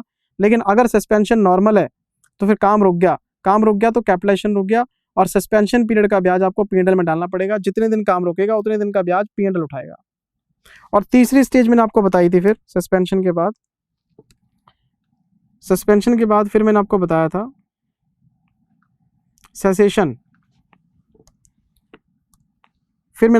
सेसेशन। जिस दिन आपकी qualifying asset ready for use, ready for sale है और एक्टिविटीज कंप्लीट हो गई हैं, उस दिन ब्याज कैपिटलाइज करने का आखिरी दिन होगा। एक्टिविटीज चल रही हैं, ब्याज कैपिटलाइजेशन हो रहा है, एक्टिविटीज रुक गई, ब्याज का कैपिटलाइजेशन रुक गया, पीएनएल में चले गए हम। फिर एक्टिविटीज दोबारा शुरू हो गई, कैपिटलाइजेशन शुरू हो गया, एक्टिविटीज डन, कंप्लीटेड, बिल्डिंग का काम पूरा है, building is ready for use, inventory पे काम पूरा है, inventory is ready for sale. जिस दिन आपकी asset ready for use, ready for sale है, वो कैपिटलाइजेशन को बंद करने का टाइम है। और परमानेंटली सस्पेंशन में और सेसेशन में फ़र्क होता है। सस्पेंशन में कैपिटलाइजेशन रुकता है, काम चलते ही दोबारा शुरू हो जाता है, लेकिन सेसेशन में एक बार कैपिटलाइजेशन रुक गया, अब दोबारा से शुरू नहीं होगा, क्योंकि काम पूरा हो गया है, आपकी एसेट रेडी फॉर सेल है, रेडी फॉर यूज़ है। तो सेसेशन का मतलब है काम पूरा होना। और AS 16 ये कहता है सेसेशन के बाद का ब्याज तो कैपिटलाइज हो ही नहीं सकता, वो जाना ही पीएनएल में। जब आपकी एसेट रेडी फॉर यूज़ है, एसेट आपके बिजनेस में आनी शुरू हो गई यूज़ में, तो इसका मतलब जो लोन आपने लिया उसका भी इस्तेमाल बिजनेस में हो रहा है आप। तो जो WIP स्टेज है ना, जो किसी भी क्वालिफाइंग एसेट की WIP स्टेज है ना, इस स्टेज का जो ब्याज है वो कैपिटलाइज होगा। और जिस दिन आपकी एसेट WIP स्टेज से बाहर आ जाएगी, तैयार हो जाएगी, ब्याज का कैपिटलाइजेशन बंद हो जाएगा सर। ये बात मैंने क्लास में बताई थी, कमेंसमेंट, सस्पेंशन, सेसेशन। फिर मैंने आपको सेसेशन में एक और बात बताई थी। मान लो जी मेरे पास एक बिल्डिंग है और मैंने उसमें इतने सारे फ्लैट्स बना दिए, और मेरा ये वाला जो फ्लैट है ये रेडी है, मतलब मैंने बोला था सेसेशन इन पार्ट्स, और हमने क्लास में क्वेश्चन किया था जिसमें एक पावर जनरेशन यूनिट था, फेज 1, फेज 2, फेज 3, 3 फेजेस थे उसके अंदर। कई बार होता है कि हम कोई एसेट पार्ट्स में बना रहे हैं और उसका कोई पार्ट पहले तैयार हो गया, बाकी के पार्ट पे काम चल रहा है, इसको बोलते हैं सेसेशन इन पार्ट्स। तो अब क्या करें, ये जो फ्लैट हमने रेडी कर दिया है, इसके हिस्से का जो ब्याज है वो कैपिटलाइज करें या ना करें, बाकियों पे तो काम चल रहा है, सिर्फ एक यूनिट आपका तैयार हुआ है। तो मैंने इसमें 2 केस बना के दिए थे। पहला केस, सीधा आंसर नहीं देना पेपर में, पहला केस, अगर आपको लगता है कि इस फ्लैट को आप यूज कर सकते हैं विदाउट कंप्लीटिंग अदर्स, मतलब बाकियों पे काम चलता रहे, कोई फर्क नहीं पड़ता, लेकिन ये यूज हो जाएगा, तो हमने इसको नाम दिया था इंडिपेंडेंट का, और इसके हिस्से का ब्याज कैपिटलाइज करना बंद कर दो। लेकिन अगर आपको लगे कि इसका इस्तेमाल तभी हो सकता है जब बाकियों का काम पूरा होगा, मतलब we can not use this asset without completing others, तो ये फिर डिपेंडेंट है यूज के लिए बाकियों पे, तो फिर ये मानो कि इसका काम पूरा नहीं हुआ, काम चल ही रहा है फिर आपका। मैंने इसका बेस्ट एग्जांपल दिया था metro, Delhi metro. Sir Delhi metro का काम अभी भी चल रहा है, अलग अलग फेजेस में हुआ। पहला फेज चला, पहला फेज वेलकम मेट्रो स्टेशन से रिठाला, एक फेज है। राजीव चौक से आपका साउथ एक्स दूसरा फेज है। तो मुझे एक बात बताओ, अगर दूसरे फेज पे काम चल रहा है, यहाँ तो पैसेंजर ट्रेवल कर रहे हैं ना, तो मेट्रो के अलग अलग जो रूट्स हैं वो अलग अलग फेज हैं आपके, कहीं भी काम चलता रहे, मेट्रो तो काम कर रही है ना अपना बाकी फेजेस में, तो इंडिपेंडेंट का केस बनता है। तो यूज से पता लग जाता है आपका। मान लो एक बिल्डिंग के 4 फ्लोर है, एक फ्लोर रेडी है, बाकी के तीनों पे काम चल रहा है। अब आप कस्टमर से पूछो यार ऊपर काम चल रहा है तो क्या आप शिफ्ट हो जाओगे? हाँ जी मैं हो जाऊंगा। तो इंडिपेंडेंट है, इसका ब्याज बंद कर दो, बाकी चलते रहने दो। लेकिन अगर 1500 फ्लैट की सोसाइटी है और उसमें एक फ्लैट आप तैयार करके बैठे हो, कौन सा बंदा है जो 1499 फ्लैट पे काम चल रहा है और उसमें शिफ्ट होना चाहेगा? कभी भी नहीं। तो ये सर्कमस्टांस के हिसाब से आपको देखना पड़ेगा कि डिपेंडेंट है कि इंडिपेंडेंट है। अगर आपका पावर जनरेशन यूनिट है, आप उसे फेजेस में बना रहे हो, जो फेज पावर जनरेशन यूनिट का कंप्लीट हो गया तो आप देखो कि क्या यहाँ से जो इलेक्ट्रिसिटी बनेगी उसका यूज किया जा सकता है। आंसर इज यस, किया जा सकता, तो इंडिपेंडेंट है। बाकी 2 का काम चलते रहने, इसको यूज करना शुरू कर लिया आपने, इसके हिस्से का ब्याज बंद कर दो। बाकी दोनों का ब्याज कैपिटलाइज कर। तो अगर आपका सेसेशन इन पार्ट्स होगा तो जो वो पार्ट होगा वो डिपेंडेंट इंडिपेंडेंट दो हिस्सों में होगा, देखना पड़ेगा। और फिर मैंने आपको पेपर में बताया था क्या करना है, पेपर में हमेशा इंडिपेंडेंट मान के आया करो ताकि आंसर अलग से नजर आए। हम बोलेंगे जी हमने इसको इंडिपेंडेंट माना है, इसके हिस्से का ब्याज बंद कर रहे हैं, बाकियों को डिपेंडेंट मान के ब्याज कंटिन्यू कर रहे हैं। और अगर पेपर में आपने बोला नहीं जी ये तो डिपेंडेंट है, फिर तो सबका ही कैपिटलाइजेशन होगा, फिर नया आंसर क्या बनाया, फिर तो सब में कैपिटलाइज कर दिया। डिफरेंट आंसर बनाने के लिए आपको इंडिपेंडेंट की अजम्पशन लेके चलना है। अच्छा बताई थी ना आपको बात सारी। पहले मैंने आपको बोरिंग कॉस्ट का मीनिंग बताया, फिर मैंने आपको क्वालिफाइंग एसेट बताया, फिर मैंने आपको इन दोनों का रिलेशन बताया, फिर मैंने आपको कमेंसमेंट बताया, सस्पेंशन बताया, सेसेशन बताया। ये पूरी बात यहाँ आपकी कॉपी में लिखी हुई है sir. if completed phase is dependent, if completed phase is ready, independent, सारी बातें आपको लिखवा रखी हैं सर। फिर क्वेश्चन नंबर 4 कराया आपको मैंने, क्वेश्चन नंबर 3 कराया, तो क्वेश्चन की प्रैक्टिस है। चलते चलते चलते चलते चलते चलते चलते चलते क्वेश्चन की प्रैक्टिस के बाद चलते चलते चलते चलते, अच्छा जी क्वेश्चन की प्रैक्टिस के बाद चलते चलते हम आ गए थे फिर लेक्चर नंबर 3 में। कॉन्सेप्ट नंबर 5 आ गया था, टाइप्स ऑफ बोरोइंग्स। इस वाले कॉन्सेप्ट में मैंने आपको बताया था कोई भी कंपनी दो तरह के लोन ले सकती है, एक तो होता है स्पेसिफिक बोरोइंग और एक होता है जनरल बोरोइंग। स्पेसिफिक बोरोइंग का मतलब क्या होता है, जब क्वेश्चन आपको कह दे debentures issued for construction of building, तो आपको पता है कि हमने जो डिबेंचर इशू किए हैं वो बिल्डिंग की कंस्ट्रक्शन के लिए किए हैं। मतलब लोन का आपके एसेट के साथ डायरेक्ट रिलेशनशिप है। जब किसी लोन का किसी एसेट के साथ डायरेक्ट रिलेशनशिप है हम इसको बोलते हैं स्पेसिफिक बोरोइंग। तो AS 16 कहता है ये सबसे प्यारा कॉन्सेप्ट है, टेंशन की ज़रूरत ही नहीं। डिबेंचर का ब्याज, डिबेंचर की अदर कॉस्ट, डिबेंचर की बोरोइंग कॉस्ट, इसको उठाओ सीधा बिल्डिंग में कैपिटलाइज कर दो, कोई झगड़ा नहीं, कोई डिस्प्यूट नहीं, कोई लड़ाई नहीं। जब आपको पता है कि डिबेंचर बिल्डिंग की कंस्ट्रक्शन के लिए हैं और दोनों का डायरेक्ट रिलेशनशिप है, तो जितनी भी बोरिंग कॉस्ट डिबेंचर पे बनती है इसे उठाओ और बिल्डिंग में कैपिटलाइज कर दो जब तक कि सेसेशन नहीं हो जाता। तो स्पेसिफिक बोरिंग में जिस एसेट के लिए लोन लिया जाता है उसमें कैपिटलाइज हो जाता है बिना किसी झगड़े के। लेकिन जब हम जनरल बोरिंग की बात करते हैं तो मैं इसमें बोलूँगा जी एक तो मैंने बैंक लोन लिया है, एक मैंने जी डिबेंचर इशू किए हैं, ये पूरे प्रोजेक्ट के लिए इशू किए हैं। प्रोजेक्ट के अंदर मल्टीपल एसेट्स हैं, फैक्ट्री बिल्डिंग है जी, प्लांट एंड मशीनरी है जी, फर्नीचर है जी, और एक मेरा फैक्ट्री शेड है जी, मल्टीपल एसेट्स हैं। मेरा लोन है मान लो 20 लाख का। अच्छा यहाँ पे मैंने लगा दिए 5 लाख, यहाँ लगा दिए मैंने 2 लाख, यहाँ लगा दिए मैंने 3 लाख, यहाँ लगा दिए मैंने 4 लाख। अब मुझे बताओ इस 20 लाख रुपए में से, इस 20 लाख रुपए में एक तो बैंक लोन है और एक डिबेंचर है, दो लोन है इसके अंदर, 10 लाख का ये है, 10 लाख का ये है। 4 एसेट आपने इसमें बना दिए, डायरेक्ट रिलेशनशिप खत्म हो गया। मैं आपसे पूछूं बताना ज़रा बैंक लोन का कितना कितना पैसा यूज़ किया है, आप टेंशन में आ जाओगे। आप बोलोगे यार इसमें 5 लाख खर्च हुए हैं, पता नहीं बैंक लोन में से हुए हैं डिबेंचर में से हुए हैं, इसमें 2 लाख खर्च हुए हैं, पता नहीं बैंक लोन में से हुए हैं। मतलब जब डायरेक्ट रिलेशनशिप लोन का और एसेट का ख़त्म हो जाता है, अच्छा मतलब आपका लोन आपके पास एक से ज़्यादा है, आपके पास एसेट्स भी एक से ज़्यादा हैं, डायरेक्ट रिलेशनशिप ख़त्म हो गया। आप ये बता ही नहीं सकते कि लोन का कितना कितना पैसा किस किस एसेट में यूज़ हुआ है।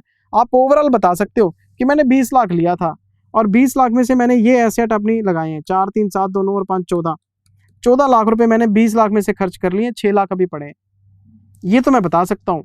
पर बैंक लोन में से कितना कितना यूज़ किया, डिबेंचर में से कितना कितना यूज़ किया, मैं लोन वाइज नहीं बता सकता।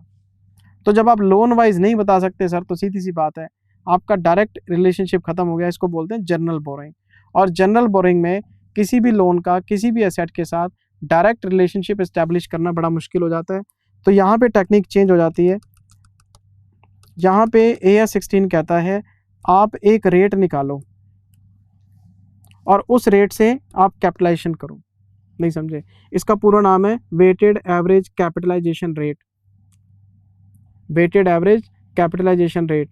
हम इसकी कैलकुलेशन करेंगे और फिर इसका इस्तेमाल करेंगे ब्याज को कैपिटलाइज करने के लिए, और इसके लिए मैंने आपको 3-4 एग्जाम्पल कराए थे।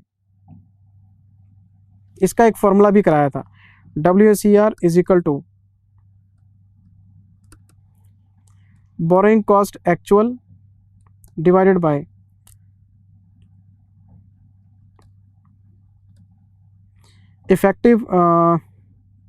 इफेक्टिव एक्सपेंडिचर और effective loan whichever is higher. मैंने ये फॉर्मूला आपको करवाया था, और फिर मैंने इस फॉर्मूले को समझाने के लिए आपको 3-4 एग्जाम्पल कराए थे। वो मैं आपको सारे एग्जाम्पल रिवाइज करा देता हूँ कि हम WACR कैसे निकालते हैं और इफेक्टिव लोन, इफेक्टिव एक्सपेंडिचर का मतलब क्या है यहाँ पे, और हम यहाँ पे हायर क्यों ले रहे हैं रेट के लिए। ये जो हायर का कॉन्सेप्ट है सिर्फ WACR के लिए है। जनरल बोरिंग्स में जहाँ पे लोन और एसेट का डायरेक्ट रिलेशनशिप नहीं होता, वहाँ पे WACR निकालना, आपने ये बात याद रखना। स्पेसिफिक बोरिंग में नो नीड, एक लोन एक एसेट सीधा कैपिटलाइज कर देते हैं। तो ये देखो specific boring, if direct relationship between borrowed funds and qualifying asset can be established, it will be considered as a case of specific borrowing. In the given case, borrowing cost on specific funds will be capitalized to the cost of related asset. कुछ है ही नहीं concept, मैं आपको बताऊं क्या।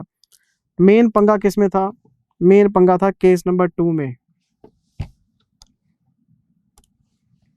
Case number 2 था हमारा general borrowings का। अगर डायरेक्ट रिलेशनशिप नहीं बनता बोरोड फंड्स में और एसेट्स में, it will be taken as a case of general borrowing. In the given case, capitalization of borrowing cost will be made on the basis of weighted average capitalization rate WACR. General boring में WACR निकालना पड़ेगा। ये formula है। पहले तो actual ब्याज ले लो जो आपने खर्च किया है,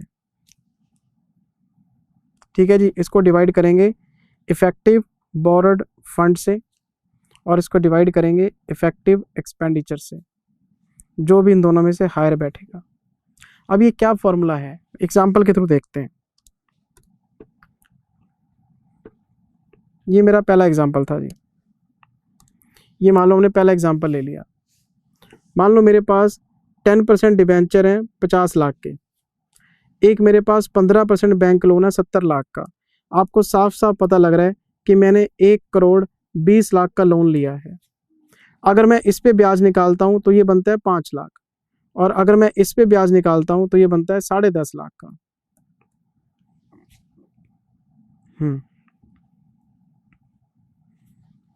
तो मैंने सबसे पहले क्या किया, 50 लाख इंटू 10%, 70 लाख इंटू 15%, मैंने अपना ब्याज ऊपर रख लिया।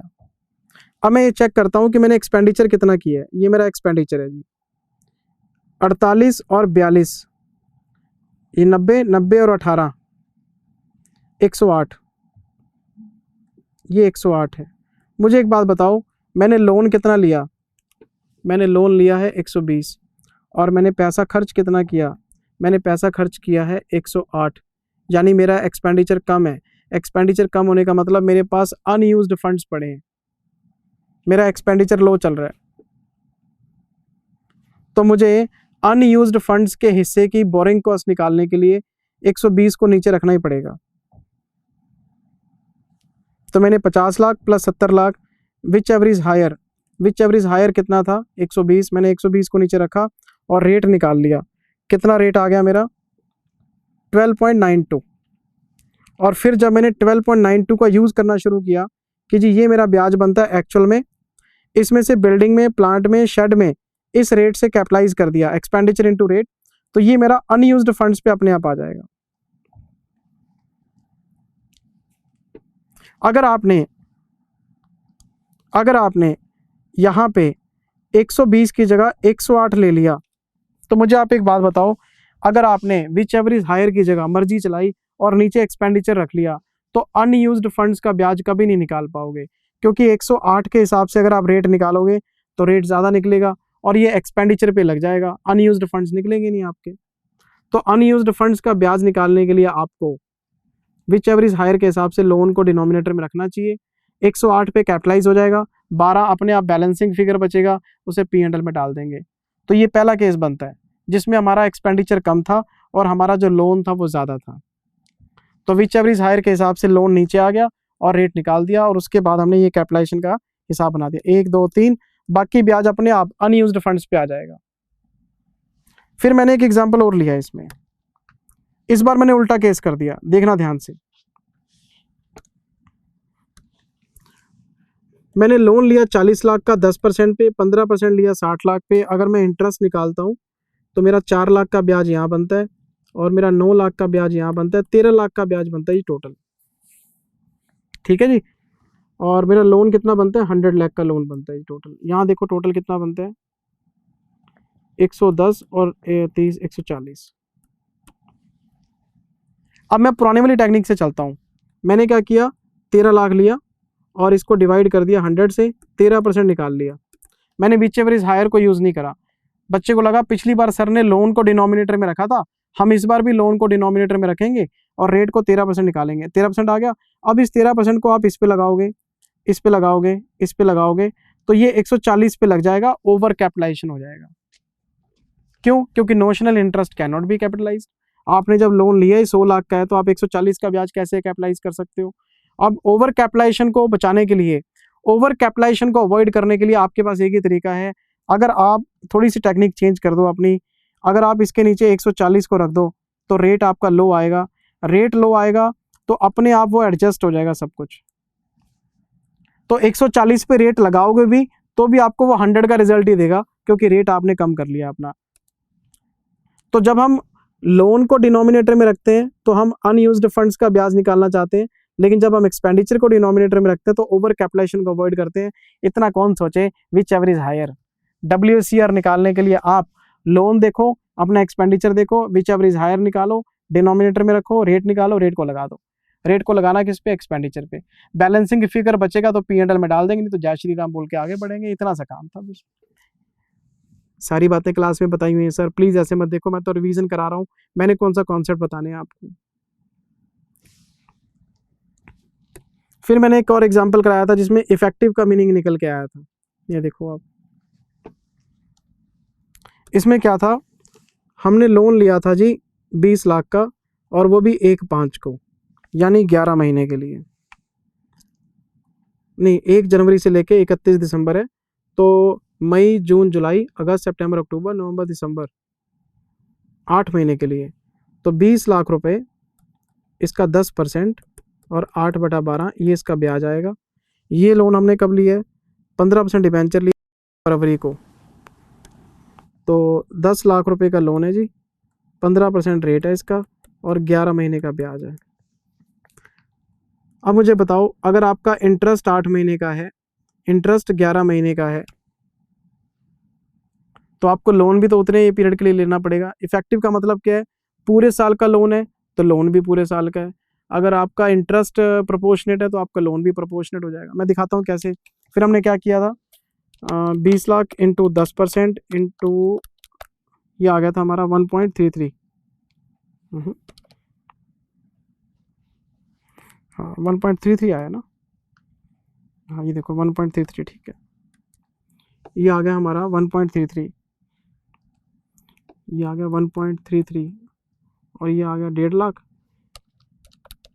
1.5 लाख इंटू 1.375, ये ब्याज आ गया हमारा। अब देखते हैं एक्सपेंडिचर। एक्सपेंडिचर नहीं देखना अभी, हम क्या करेंगे, 1.33 प्लस 1.375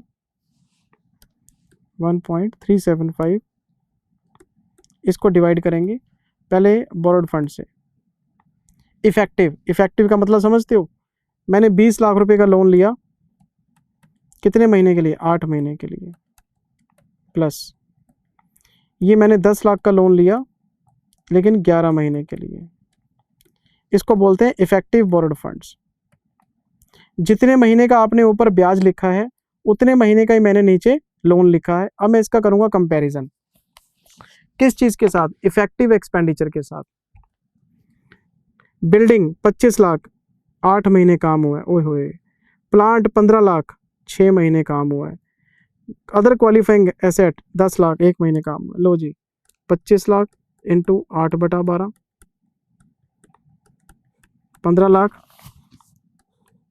इंटू 6/12 और 10 लाख इंटू 1/12। अब ये आपका इफेक्टिव एक्सपेंडिचर आएगा, इसको हम यहाँ लेके आएंगे, विच एवर इज हायर को बेस बनाएंगे। नहीं समझे ना अभी भी? मैंने आपको क्लास में क्या बताया था, अगर आपको क्वेश्चन में सिर्फ एक्सपेंडिचर, सिर्फ लोन और सिर्फ आपको वर्किंग दे रखी है, कोई डेट नहीं है, कोई टाइम नहीं है, तो फिर आपका क्वेश्चन सिंपल तरीके से सॉल्व हो जाएगा। आप लोन देखो, अपना एक्सपेंडिचर देखो, विच एवर इज हायर लो, डिनोमिनेटर में रखो, बात खत्म, 12 महीने की कैलकुलेशन बना दो। लेकिन अगर आपके क्वेश्चन में लोन की डेट दे रखी हो और आपको ब्याज प्रोपोर्शनेटली निकालना पड़े, तो आप अपना लोन भी उसी हिसाब से एडजस्ट करोगे। इंटरेस्ट 6 महीने का, लोन भी 6 महीने का, इंटरेस्ट 8 महीने का, लोन भी 8 महीने का। और अगर एक्सपेंडिचर के सामने भी टाइम पीरियड दे रखा हो तो एक्सपेंडिचर पे लगाओ, उसे इफेक्टिव एक्सपेंडिचर निकालो। मतलब टाइम पीरियड दे रखा होगा तो टाइम पीरियड काम करेगा अपना। तो आपने इफेक्टिव लोन का कंपैरिजन इफेक्टिव एक्सपेंडिचर के साथ करना है आफ्टर अप्लाइंग टाइम फैक्टर। फिर विच एवर इज हायर को डिनोमिनेटर में रख के फिर रेट निकलेगा आपका। ये बात यहाँ पे बताई थी मैंने। ये देखो आंसर,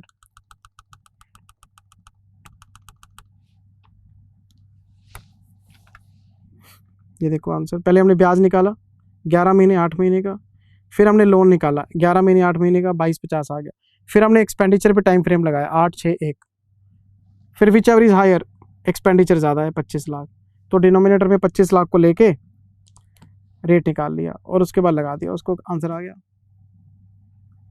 ये वर्किंग हमने बनाई थी, WSER के फिर क्वेश्चन किए थे हमने।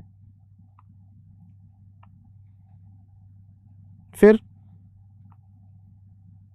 फिर फिर फिर फिर फिर फिर फिर फिर फिर फिर फिर फिर फिर हमने क्या किया था जी? फिर हम चलते चलते क्वेश्चन करते करते क्वेश्चन करते करते क्वेश्चन करते करते करते करते करते क्वेश्चन करते करते एडिशनल पॉइंट्स पे आ गए थे। एडिशनल पॉइंट्स में सबसे पहले था ट्रांसफर ऑफ एसेट्स। मान लो आप एक एसेट का कंस्ट्रक्शन कर रहे हैं और उस कंस्ट्रक्शन में कुछ ऐसा मटेरियल यूज होना है जो आपके स्टोर रूम में ऑलरेडी पड़ा है। होता है ना कि हम अपनी पुराने एसेट्स को यूज कर लेते हैं कंस्ट्रक्शन एक्टिविटीज में। कोई पुराना सरिया, कोई पुराना लोहा, कोई पुराना आपके पास कुछ पड़ा था, आपने उसे कंस्ट्रक्शन में यूज कर लिया। हम इसको बोलते हैं ट्रांसफर ऑफ एसेट। कभी कभार क्या होता है, मान लो हमने पुरानी बिल्डिंग तोड़ी, पुरानी बिल्डिंग में से कुछ चीज़ें मलबा निकला, अब वहाँ पे हमने नई कंस्ट्रक्शन करनी है, तो कुछ लोग कह रहे थे अरे यार पुराना मटेरियल बड़ा स्ट्रॉन्ग है, इसको नई कंस्ट्रक्शन में दोबारा यूज़ कर लो। कभी कभार ऐसा हो जाता है। अगर आपके पास कोई पुराना एसेट है और जिसे आप कंस्ट्रक्शन एक्टिविटी में यूज़ करते हैं, तो वो ट्रांसफ़र ऑफ एसेट है। और ट्रांसफ़र ऑफ एसेट को हमने एक्सपेंडिचर का पार्ट माना था।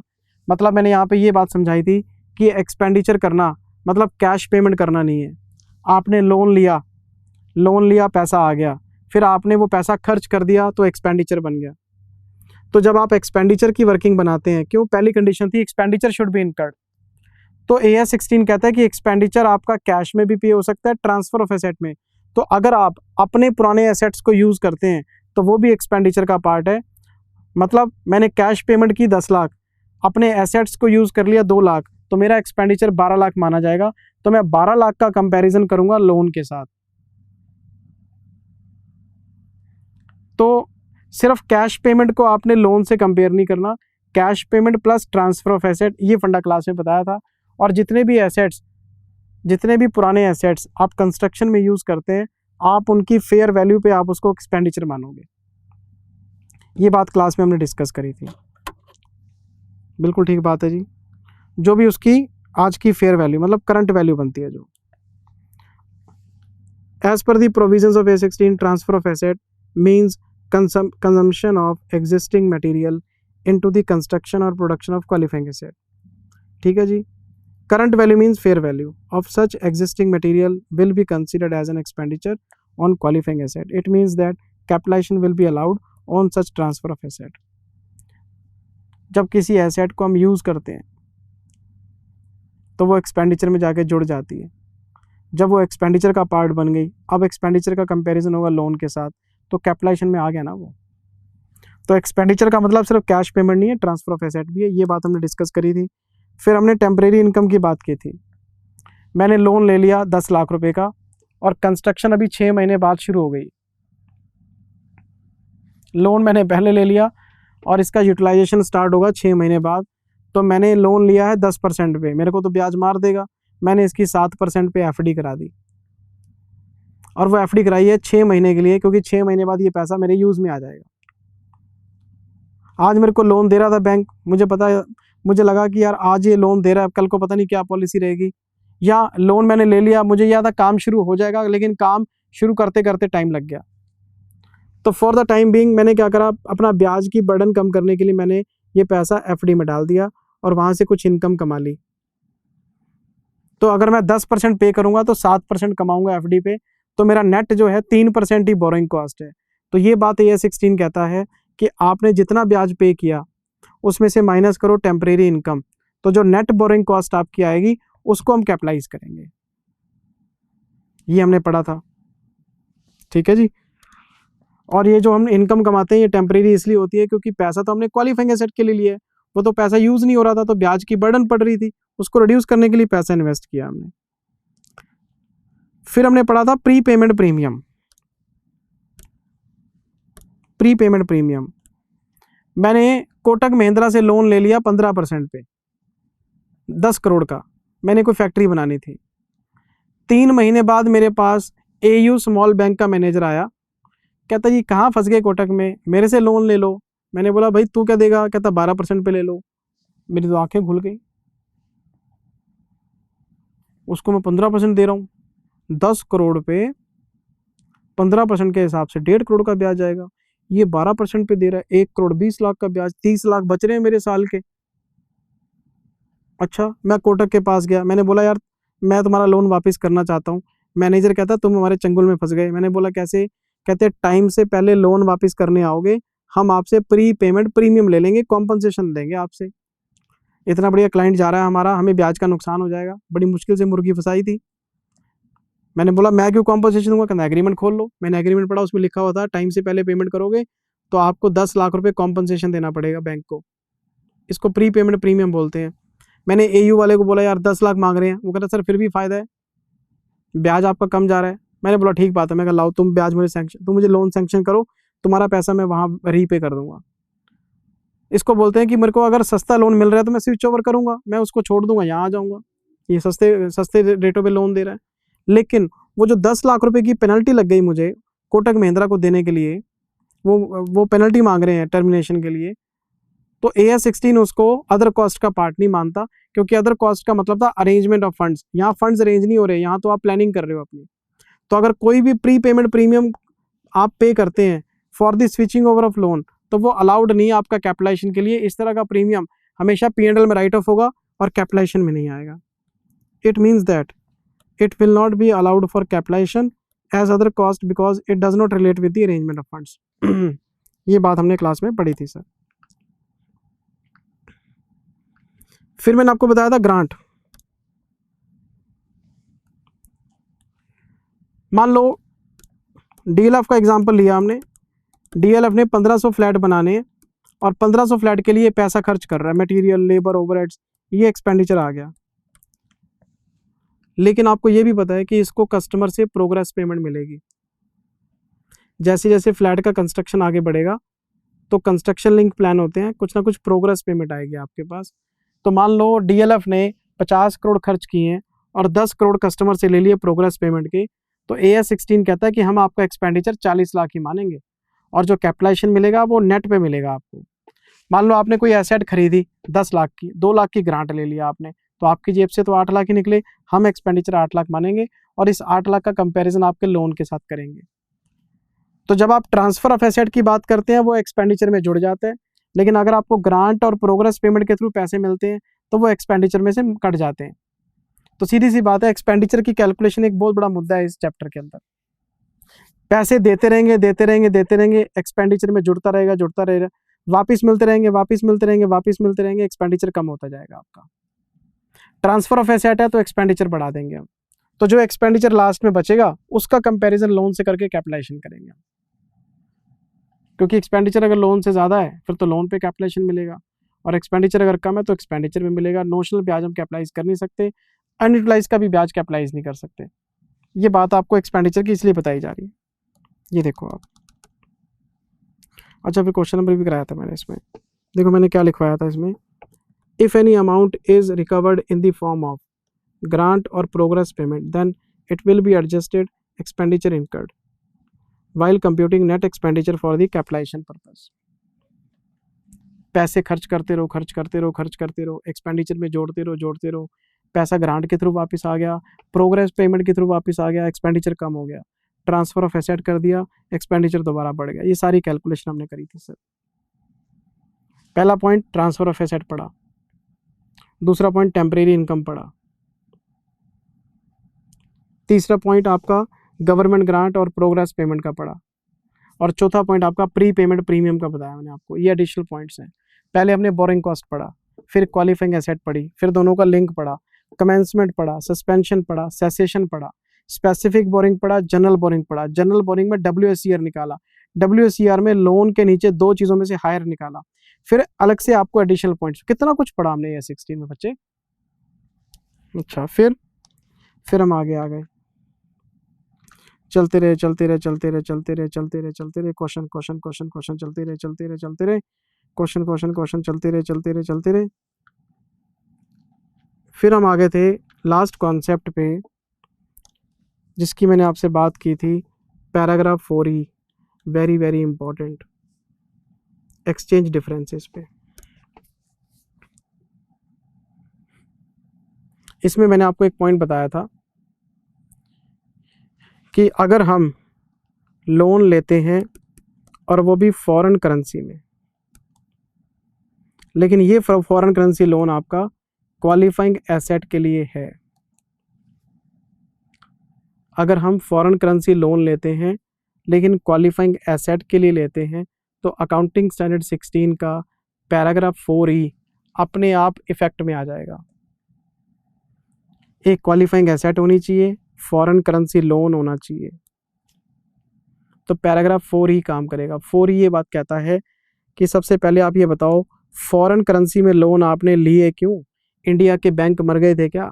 Foreign currency bank, foreign bank के पास पैसा उधार मांगने क्यों गए आप? टाटा के आधे से ज़्यादा लोन फॉरेन बैंक्स के हैं, क्यों जाता है टाटा बाहर? तो मैंने आपको इसका लॉजिक बताया था कि जो इंडियन बैंक है, इनका रेट बढ़ता है 10% के आसपास। इंडिया में अगर आपको लोन लेना है तो 10% के आसपास कॉस्ट पड़ती है आपको। ओवरड्राफ्ट की 8-8.5% के आसपास पड़ती है, लोन की 10% की। मैं अगर सिंगापुर में जाता हूँ, सिंगापुर बैंक के पास, वो मांगते हैं मेरे से 2.5% रेट। इंडिया में इंटरेस्ट रेट ज़्यादा हैं, फॉरेन में इंटरेस्ट रेट कम है। फॉरेन में इंटरेस्ट रेट कम है, यही रीज़न है कि जो बड़ी बड़ी कंपनीज़ हैं, जो इंडिया के इतने बड़े एंटरप्राइजेज हैं, वो फॉरेन बैंक से लोन लेते हैं क्योंकि उनको इंटरेस्ट कम पड़ता है वहाँ पे इंडियन बैंक्स के कंपैरिजन में। तो मैं आपको रीज़न बता रहा हूँ कि फॉरेन करेंसी में लोन लेते क्यों हैं। तो यहाँ पे AS 16 कहता है, अगर आपने इंडिया से लोन लिया होता तो आप 10% पे कर रहे होते। बोलो हाँ या ना? यानी आपने 7.5% ब्याज बचा लिया अपना। इसको बोलते हैं नोशनल सेविंग। क्या बोलते हैं इसको? Notional saving. Interest at Indian rate minus interest eight actual rate, और डिफरेंस आ जाता है नोशनल सेविंग। इसका मतलब ये कि इंडियन कंपनी ने पैसा बचाया है इंटरेस्ट पे, लेकिन इसका एक साइड इफ़ेक्ट भी है। अगर आप फॉरेन बैंक से लोन लेते हैं और ब्याज बताते हैं, इसका एक साइड इफ़ेक्ट भी है। साइड इफ़ेक्ट क्या है? और वो है फॉरेन करेंसी लोन में एक्सचेंज लॉस होना। फॉरेन करेंसी लोन्स पे एक्सचेंज लॉस होना कैसे? हमने जब लोन लिया तब $1 70 रुपये का था, और बैलेंस शीट आते आते $1 71 रुपये का हो गया। $1 का ₹1 का रेट बढ़ गया। और मान लो अगर मैंने $10,000 का लोन लिया हो तो 10,000 रुपये से मेरी लाइबिलिटी बढ़ गई, एक्सचेंज फ्लक्चुएशन हो गया। क्यों? आज मैंने लोन लिया 70 रुपये पे, लेकिन अगर मुझे आज ये लोन वापस करना हो ना तो मुझे डॉलर खरीदने पड़ेंगे। डॉलर 71 रुपये में मिलेगा। अकाउंटिंग स्टैंडर्ड 11 भी कहता है कि मॉनेटरी आइटम्स की वैल्यूएशन बैलेंस शीट डेट को क्लोजिंग रेट पे करनी है, ताकि पता लगे कि लाइबिलिटी बढ़ी या कम हुई आपकी। जो डॉलर 70 रुपये का हुआ करता था आज वो 71 का है, तो आपकी लाइबिलिटी बढ़ गई है, क्योंकि लाइबिलिटी चुकाने के लिए आपको डॉलर चाहिए। डॉलर आप जाओगे बैंक के पास लेने, बैंक 71 रुपये ले लेगा आपसे। तो ये जो ब्याज आपने बचाया है इसका साइड इफेक्ट है, और वो है exchange loss due to fluctuation in foreign currency loan.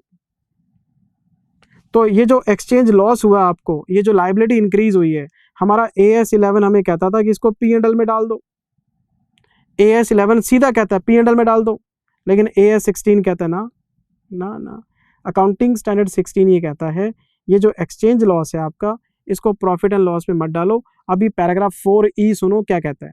4E ये कहता है कि इस एक्सचेंज लॉस को प्रॉफिट एंड लॉस में नहीं डालना, पहले इसको कंपेयर करो नोशनल सेविंग के साथ। अगर आप इंडिया से लोन लेते तो 10% ब्याज देते, 10% ब्याज देते तो हम 10% आपको अलाउ करते कैपिटलाइज करने के लिए, पर आपने अपनी सूझबूझ से 7.5% ब्याज बचा लिया, नोशनल सेविंग कर ली। इस नोशनल सेविंग के करने के चक्कर में आपको एक्सचेंज लॉस हो गया। तो हम आपको अलाउ करते हैं, पैराग्राफ 4E आपको अलाउ करता है कि आप इस नोशनल सेविंग के बराबर एक्सचेंज लॉस को अभी भी कैपिटलाइज कर सकते हो। 7.5% जो आपने ब्याज बचाया है ये नोशनल सेविंग है। अगर आप इंडिया में लोन लेते तो भी हम आपको कैपिटलाइज करने से कैसे रोक लेते, तो हम आपको आज भी कैपिटलाइज करने की परमिशन देते हैं। तो करना क्या है, एक्सचेंज लॉस को नोशनल सेविंग के साथ कंपेयर करवाना है आपने। अगर मान लो आपका एक्सचेंज लॉस है 20,000 का और आपकी नोशनल सेविंग है मान लो 15,000 की, चलो मैं एग्जांपल इजी करता हूँ। पहले मेरी नोशनल सेविंग है 25,000 की, अगर मैं इंडिया से लोन लेता तो ये 25,000 रुपये मैं एक्स्ट्रा में कैपिटलाइज कर रहा होता इंटरेस्ट के फॉर्म में, क्योंकि इंडियन बैंक का रेट ज़्यादा था, लेकिन आपने सूझबूझ से 25,000 बचा लिए, तो एक्सचेंज लॉस 25,000 रुपये तक और कैपिटलाइज किया जा सकता है। लेकिन मेरा एक्सचेंज लॉस कितना है, 20,000, 25,000 के दायरे में आ रहा है, क्रॉस तो नहीं कर रहा, तो ये कैपिटलाइज कर लो आप, कोई दिक्कत नहीं है। दूसरा केस, अगर मेरी नोशनल सेविंग 15,000 की होती तो पैराग्राफ 4 ही कहता है अगर आप इंडिया से 15,000 बचा रहे हो, इंडिया में लोन लेते तो 15,000 का ब्याज फालतू जाता, इससे ऊपर तो आपकी सूझबूझ भी काम नहीं करती।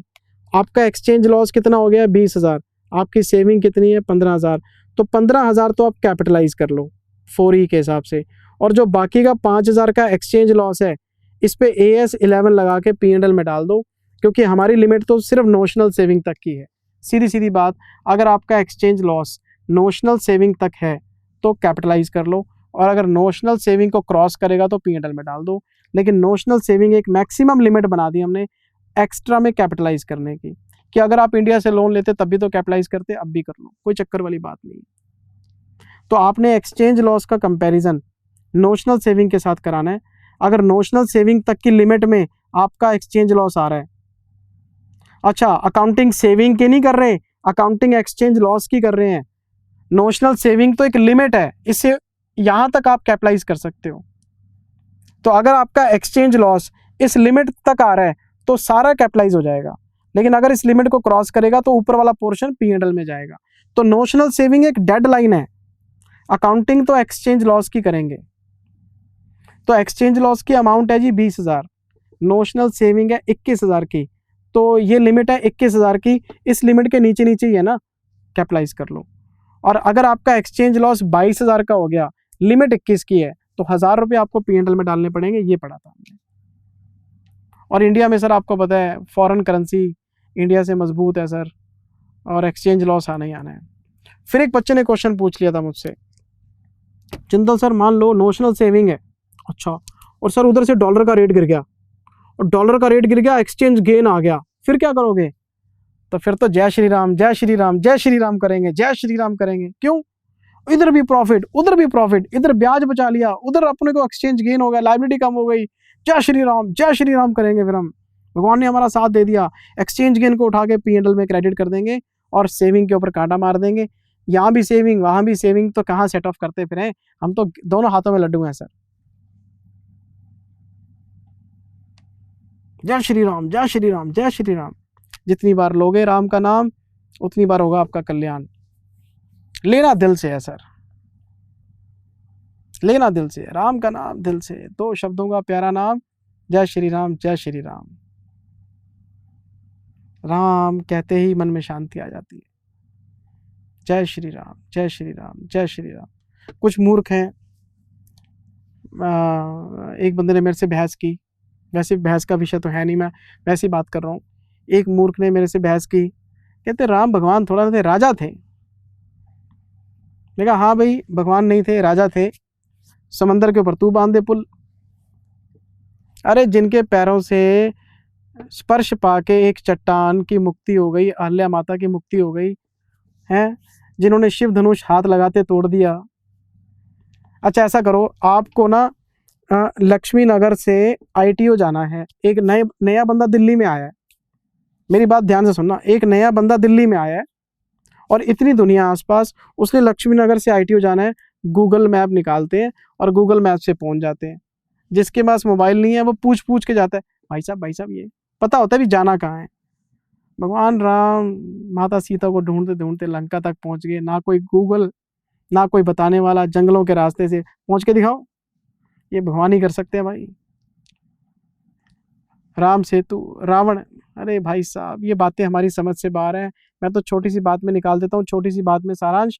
हमारे पास है जो दिमाग, ये है 2 GB का, और भगवान का सॉफ्टवेयर है 2 TB का।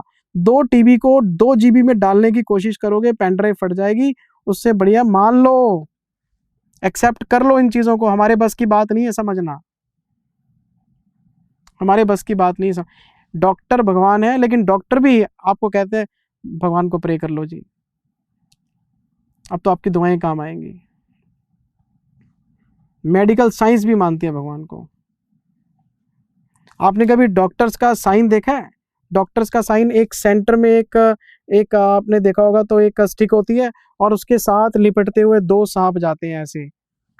वो क्या है? वो कुंडलिनी शक्ति है आपकी। डॉक्टर भी मानते हैं उस बात को, बताते नहीं है बस। वो साइन कहाँ से आया? मेरी बात समझ रहे हैं? तो बातें बहुत सारी हैं सर, छोड़ो इन चीज़ों को, हमने क्या लेना है। जय श्री राम जय श्री राम। हम नहीं समझते किसी बात को, हम तो भगवान का नाम लेते हैं और आगे बढ़ जाते हैं। प्रेम करो भगवान से तो मीरा की तरह करो, चैतन्य महाप्रभु की तरह करो, है ना, एरावत की तरह करो, मुक्ति मिल जाएगी आपको। जिंदगी में कामयाब हो जाएंगे हम, सुख सुविधाएं सब मिलेंगी आपको, मन की शांति। और मेरे पास स्कूटर था बजाज का, आज भी है। मैं उस पर बैठता था, लोगों को देखता था कि गाड़ी, तो मेरी नज़र सिर्फ ऑल्टो पे जाती थी, क्यों मेरी औकात ही मारुति ऑल्टो को देखने की थी, उससे ऊपर मैं सोचता ही नहीं था। एक बंदा जो स्कूटर पे जा रहा है सर, वो क्या सोच लेगा। भगवान ने थोड़े से पैसे दिए, मारुति ऑल्टो ले ली, ऑल्टो में बैठ गया। जब ऑल्टो चलानी शुरू करी तो फिर सिविक नज़र आनी शुरू हो गई। होंडा सिविक गाड़ी बहुत बढ़िया है। भगवान ने थोड़े और पैसे दिए, सिविक ले ली। जब सिविक में बैठा तो मर्सिडीज़ दिखनी शुरू हो गई, भगवान ने मर्सिडीज़ भी दे दी। फिर मैं मर्सिडीज़ में बैठा तो फिर मेरे को नज़र आनी शुरू हो गई मिजराती, मैंने वो भी ले ली। अब मैं उसमें बैठता हूँ तो मुझे लगता नहीं यार ये हेलीकॉप्टर होना चाहिए। इच्छाओं का कोई अंत है? मुझे बताओ आप। भगवान देते जा रहे हैं, देते जा रहे हैं, देते जा रहे हैं, हम आगे सोचते जा रहे हैं, सोचते जा रहे हैं। भगवान भी कब तक देंगे? भगवान कहेंगे यार तेरा तो मन ही नहीं भरता।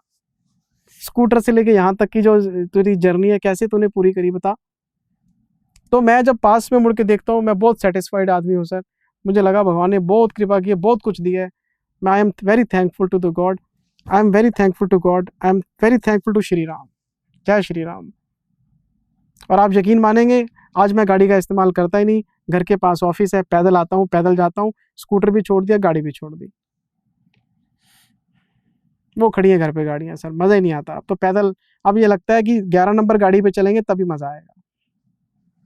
ये सर मैंने आपको सारा बताया था, वो मैंने दिल की बातें 2 कर ली आपके साथ, है ना। किसी बच्चे को लगा मैंने टाइम वेस्ट कर दिया, सॉरी फॉर दैट, है ना। क्योंकि कुछ बच्चे होते हैं सर, क्या कहानियाँ सुना रहे हो, हमारा टाइम वेस्ट कर रहे हो, उनसे मैं क्षमा चाहता हूँ कि आपका समय नष्ट किया मैंने। आपका बहुत ही कीमती वक्त है, पेपरों का टाइम है, बस दिल में आई बातें 2 कर ली सर आपके साथ, है ना। वो तो मैं पेन ड्राइव में भी करता रहता हूँ। फाइनल के बच्चे के साथ बात नहीं करता मैं, ये सिर्फ इंटर वालों से बात करता हूँ। फाइनल में तो बच्चे प्रोफेशनल हो जाते हैं, वो तो 1-1 मिनट का हिसाब लगाते हैं। अरे यार क्या टीचर बोल रहे हैं, ना वो सुनते हैं ना वो समझते हैं, चल फॉरवर्ड चल फॉरवर्ड। इंटर का बच्चा फिर भी थोड़ा सा इंटेलेक्चुअल होता है सर। फाइनल में जब आप पहुंचोगे, आपका टेम्परामेंट ही चेंज हो जाएगा, आओगे वापस मेरी तरह, 10 साल के बाद वापसी करोगे आप, तब आपको मेरी बातें याद आएंगी, है ना। चलो, ये सारी बातें मैंने आपको बताई थी सर। अब यहाँ देखो, फॉरेन करेंसी हमारा $10,000 का था, इंडियन रेट 10% था, फॉरेन रेट 6% था, एक्सचेंज रेट जब हमने लोन लिया था तब 60 का था, आज 65 का है। $5 का रेट बढ़ गया, $5 का रेट बढ़ने से $50,000 हमें एक्सचेंज लॉस हो गया सर। इसका कंपैरिजन किससे कराना है? सेविंग से कराना है। Apply para 4E assuming that interest is paid at the end of year. हमने ₹60 का लोन लिया होता, अगर मैंने इंडिया से लोन लिया होता तब ₹60 का रेट था, तो मतलब मैंने 6 लाख रुपए का लोन इंडिया से लिया होता और इस पे 10% मैंने ₹60,000 दिए होते, ये इंडियन ब्याज है। लेकिन 65 इंटू 6%, ये मेरा एक्चुअल इंटरेस्ट जा रहा है आज। अगर मैं साल के एंड में कोई इंटरेस्ट पे करूँगा तो साल के एंड वाला रेट ही लूँगा ना, तो 10,000 इंटू 6% इंटू 65 तो 39,000। मेरी सेविंग बताओ कितनी है? 21,000। लॉस कितना हो गया? 50,000। अगर सेविंग 21,000 है तो ये तो उससे ऊपर चला गया। नहीं नहीं, इसके 2 टुकड़े होंगे। 21,000 आप कैपिटलाइज कर लो और बाकी का 29,000 P&L में डाल दो। ये वर्किंग बनानी है आपने। ये देखो आंसर। सबसे पहले आपने एक्सचेंज लॉस निकाला, एक्सचेंज लॉस कितना निकाला? 50,000 का। फिर आपने सेविंग निकाली, सेविंग निकाली 21,000 की। अगर इंडिया से हमने 6 लाख का लोन लिया होता उस दिन, 10% के हिसाब से 60,000 ब्याज आता, आज 39,000 है, 21,000 की सेविंग है, तो इस 50,000 के 2 टुकड़े कर देंगे हम। 21,000 पे आपके कैपिटलाइज हो सकते हैं, बाकी का जो 29,000 है वो P&L में डाल देंगे। ये देखो आप, एक्सचेंज लॉस टू लोन पहली एंट्री पास हो गई और उसके बाद ये एंट्री पास हो गई। फर्स्ट एंट्री पास करते हैं, एक्सचेंज फ्लक्चुएशन टू लोन, ये AS 11 की एंट्री है। लोन बढ़ा दिया, लॉस बुक कर लिया। अब इस लॉस को P&L में नहीं डाला, पहले इस लॉस को हमने क्वालिफाइंग में कैपिटलाइज किया है और जो बच गया फिर इसको P&L में हमने राइट ऑफ किया। ये हमने वर्किंग सारी बताई थी सर। ये अकाउंटिंग स्टैंडर्ड 16 मैंने आपको सारा रिवाइज करा दिया sir. Borrowing cost, qualifying asset, दोनों का रिलेशन, कमेंसमेंट, सस्पेंशन, सेसेशन, और फिर उसके बाद specific boring, general boring, general boring में WSCR, और फिर उसके बाद कराया transfer of asset, temporary income, फिर उसके बाद कराया प्री पेमेंट प्रीमियम, और फिर कराया गवर्नमेंट ग्रांट और प्रोग्रेस पेमेंट, और फिर मैं आपको चलते चलते ले आया पैराग्राफ 4E पे। नोशनल सेविंग तक एक मैक्सिमम लिमिट है, एक्सचेंज लॉस को कैपिटलाइज कर लो, इसके ऊपर जाएगा तो P&L में डाल दो, होगी वर्किंग खत्म। रिवाइज आप कर लेना, क्वेश्चन आप कर लेना, प्लीज़ रिवाइज कर लेना। Thank you very much, take care, bye bye, God bless you all. AS revise हो गया जी। जय Shri Ram, bye bye, love you all, bye bye.